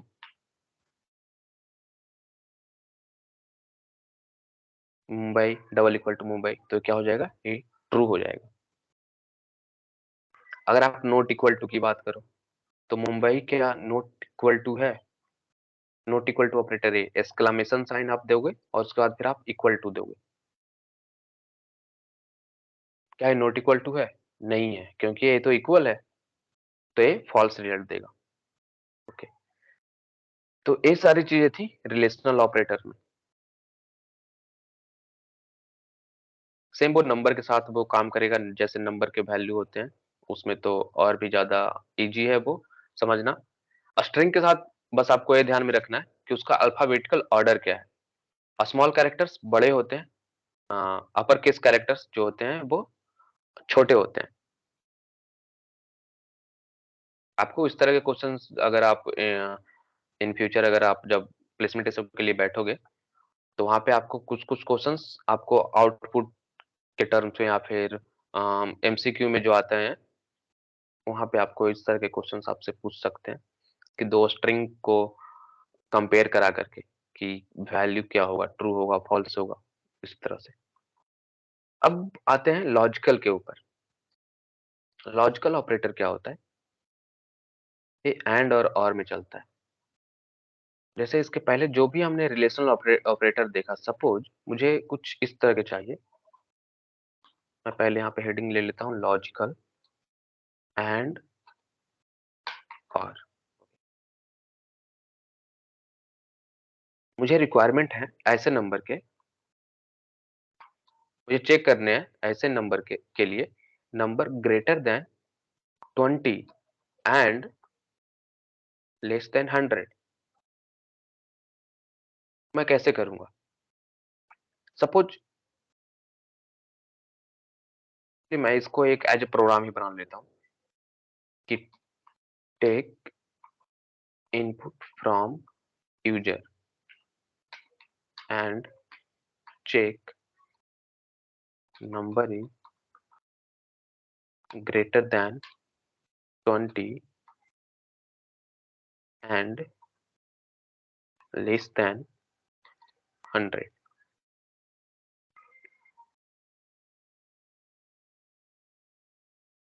तो सबसे पहले तो मुझे नंबर एक इनपुट लेना होगा यूजर से। मैं पहले ही उसको इंटीजर में कन्वर्ट कर ले रहा हूँ, क्योंकि इनपुट जो है मुझे वो रिटर्न करता है एक स्ट्रिंग वैल्यू। अब अब मैं क्या करूंगा कि मैं चेक करूंगा नंबर जो है वो क्या है, ग्रेटर देन 20 है क्या? नंबर जो है ग्रेटर देन 20 है एंड नंबर जो है वो लेस देन 100 है। अगर मैं ये दोनों पैरामीटर चेक करूंगा तो मुझे जो रिजल्ट आएगा वो क्या आएगा, ट्रू या फॉल्स के टर्म्स में आएगा। मैं इसे रन करता हूँ। मैं अगर इंटर करता हूँ 12, अब 12 में क्या आएगा आउटपुट? क्या ये नंबर 20 से बड़ा है क्या? नहीं, ये यहीं पे फॉल्स हो गया। जैसा ही पहला ही पार्ट में फॉल्स हो जाएगा तो एंड ऑपरेटर नेक्स्ट पास जाएगा ही नहीं। एंड का क्या मतलब है, अगर मैं दिखाता हूँ एंड का सेंस कैसे काम करता है, ये फॉल्स आएगा। एंड इस तरह से काम करता है कि एंड में अगर दो वैल्यू राइट हैंड साइड और लेफ्ट हैंड साइड के दोनों वैल्यू अगर जब तक ट्रू ना हो तब तक रिजल्ट फॉल्स आता है। ट्रू एंड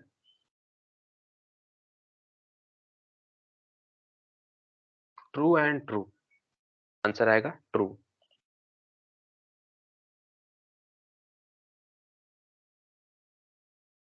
अब मैं यहीं पे चेंज कर ले रहा हूँ, ट्रू एंड फॉल्स, तो आंसर आएगा फॉल्स।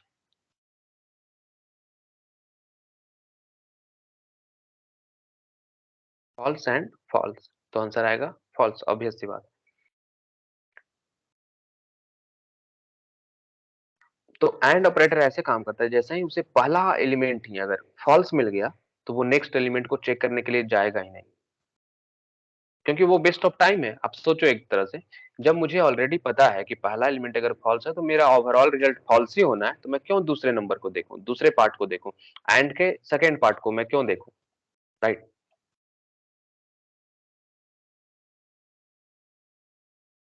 तो यहाँ पे जो मैंने नंबर इनपुट किया वो किया था 12, इसलिए वो रिजल्ट आ गया फॉल्स। अगर मैं फिर से इसी प्रोग्राम को रन करता हूँ और मैं चेक करना चाहता हूँ, सपोज कि कोई वैलिड नंबर मैंने डाला 25, ओके, 25 जो है वो 20 से बड़ा भी है और 100 से छोटा है।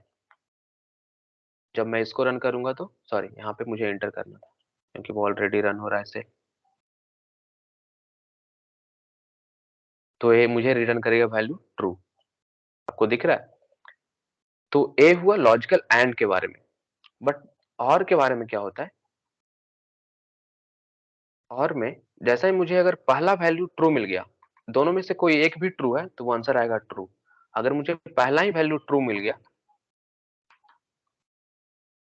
वो नेक्स्ट को चेक भी नहीं करेगा और आंसर दे देगा ट्रू। बट अगर मुझे पहला वैल्यू फॉल्स मिल गया,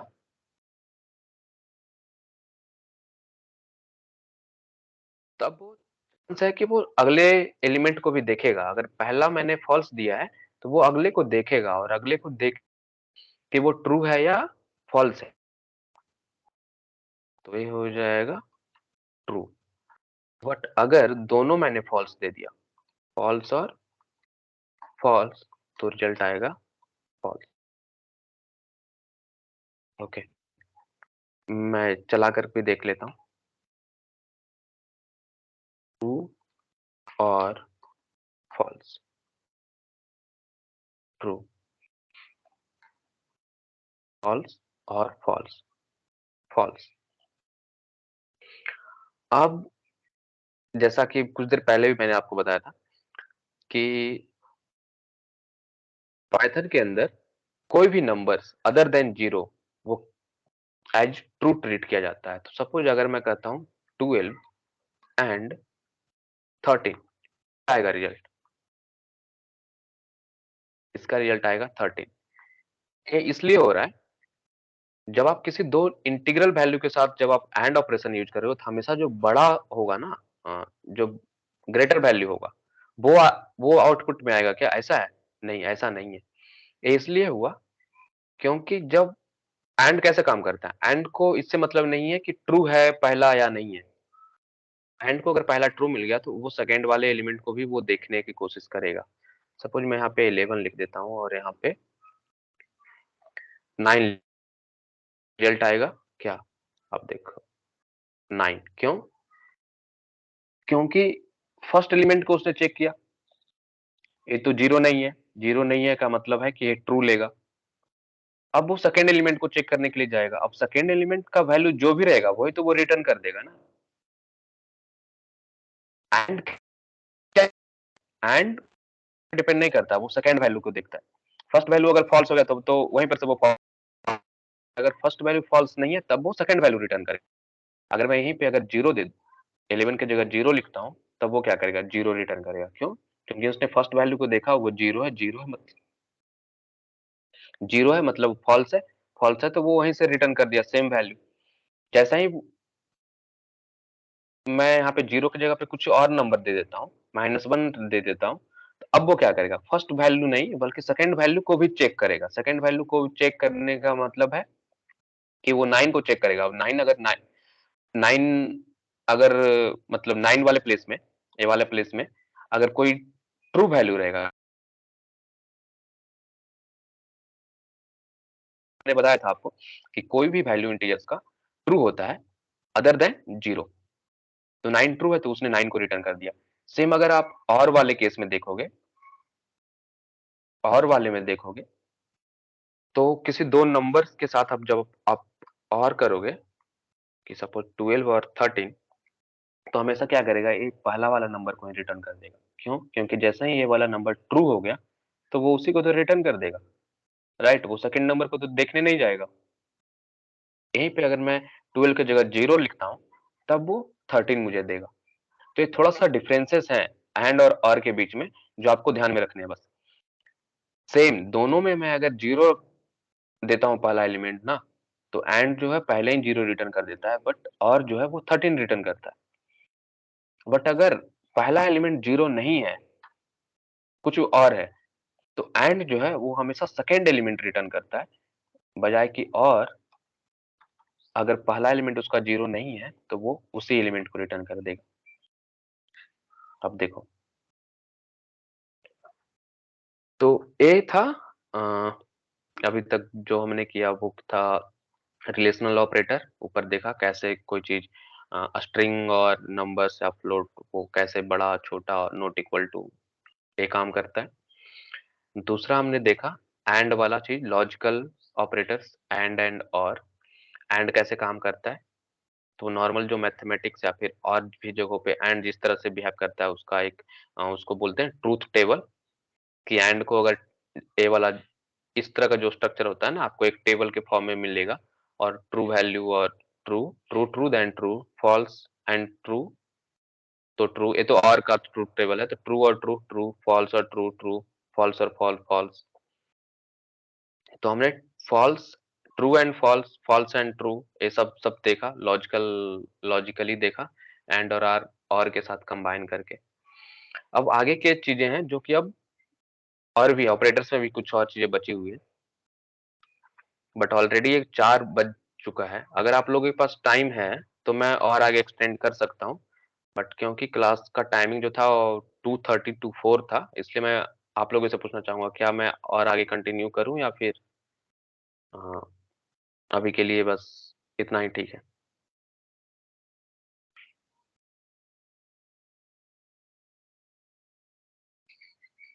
एनीबॉडी, कोई बोलो अगर किसी को कुछ डाउट है या कुछ।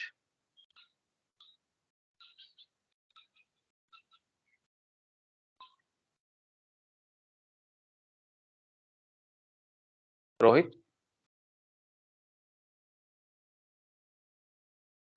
No sir. आप माइक ऑन कर सकते हो।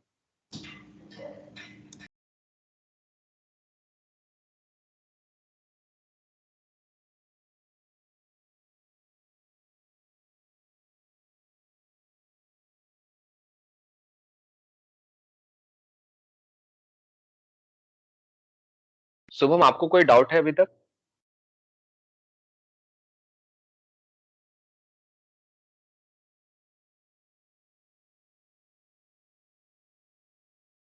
ओके, आगे कंटिन्यू कर सकते हैं क्या? मतलब थोड़ा 15 से 20 मिनट अगर और दोगे तो मैं ए bit wise operators, assignment operator और मेंबर्स वाला चीज मैं थोड़ा जल्दी जल्दी में कवर कर लूंगा। बिट वाइज ऑपरेटर में ज्यादा एक्सप्लेन मैं नहीं कर पाऊंगा अभी, वो इसलिए क्योंकि इसमें जो भी कॉन्सेप्ट है वो बाइनरी नंबर्स के ऊपर है। अब अगर आपको आइडिया होगा कि किसी नंबर को बाइनरी में कैसे कन्वर्ट करते हैं, तो आप बिट वाइज ऑपरेटर बहुत बड़े आसानी से लगा लो। बट अगर आपको उसका आइडिया नहीं है तो उसको बिल्ड करने में थोड़ा सा टाइम लगेगा।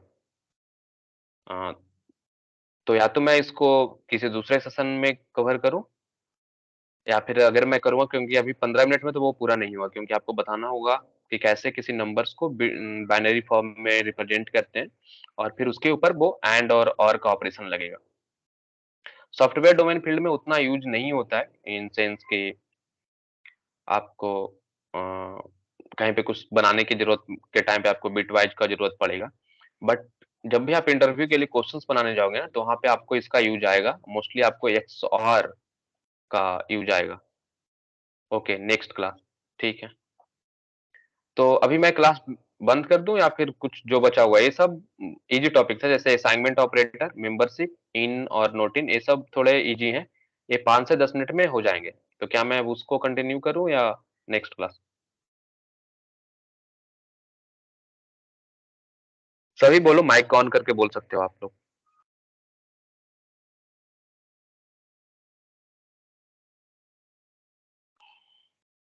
3 लोग हैं अभी तो, I guess, Rohit, Shubham and Arif. अच्छा, एक और है पालू। आप लोग बोलिए क्या है। अभी मैं कंटिन्यू करूं, अभी 15 मिनट।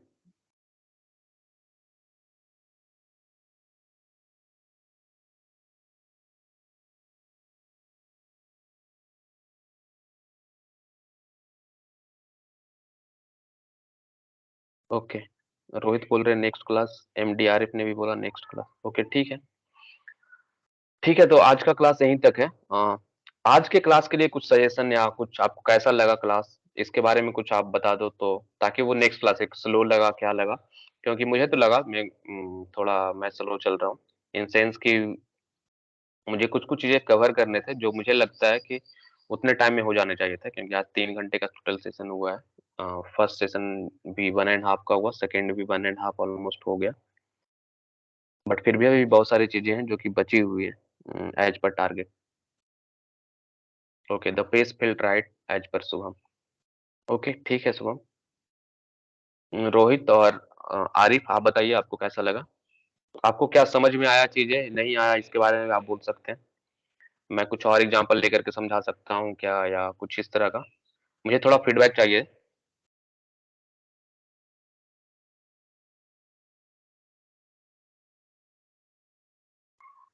आप माइक ऑन करके बोल सकते हो। अगर आपको डाउट है, आपको अपनी क्लास को लेकर के या किसी और चीज़ों को लेकर के भी तो बात कर सकते हो।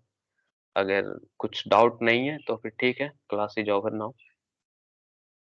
अगले क्लास में हम लोग देखेंगे और सब कुछ जो भी ऑपरेटर्स के बारे में बचा हुआ है, बिट वाइज़ असाइनमेंट, मेंबरशिप, और फिर और भी बहुत सारी चीज़ें हैं जो कि अ, अगले क्लास में हम लोग देखेंगे।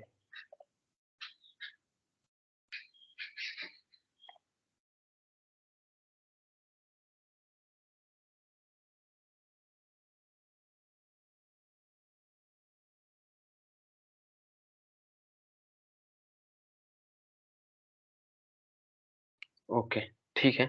इस क्लास के बाद तो अभी ऐसा कोई टास्क बनाने का ज़्यादा टॉपिक कवर हुआ नहीं है, बट कोशिश करेंगे नेक्स्ट क्लास के बाद आपको कुछ टास्क मिलेंगे और आपको फिर वो करना होगा। ओके, तो ठीक है, आज के लिए आज का बस थोड़ा इंट्रोडक्टरी और बेसिक जैसा क्लास था। कल हम लोग देखेंगे और भी कुछ नई-नई चीज़ें। कल हम लोग देखेंगे ऑलमोस्ट इफ एल्स जितने तरह के लूप्स होते हैं पाइथन में, वो सब हम लोग ट्राई करेंगे कवर करने का। ओके, ठीक है।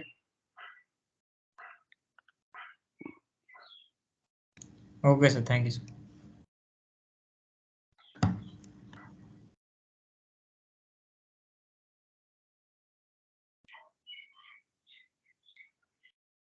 ठीक है, तो मैं क्लास एंड कर रहा हूँ। ओके।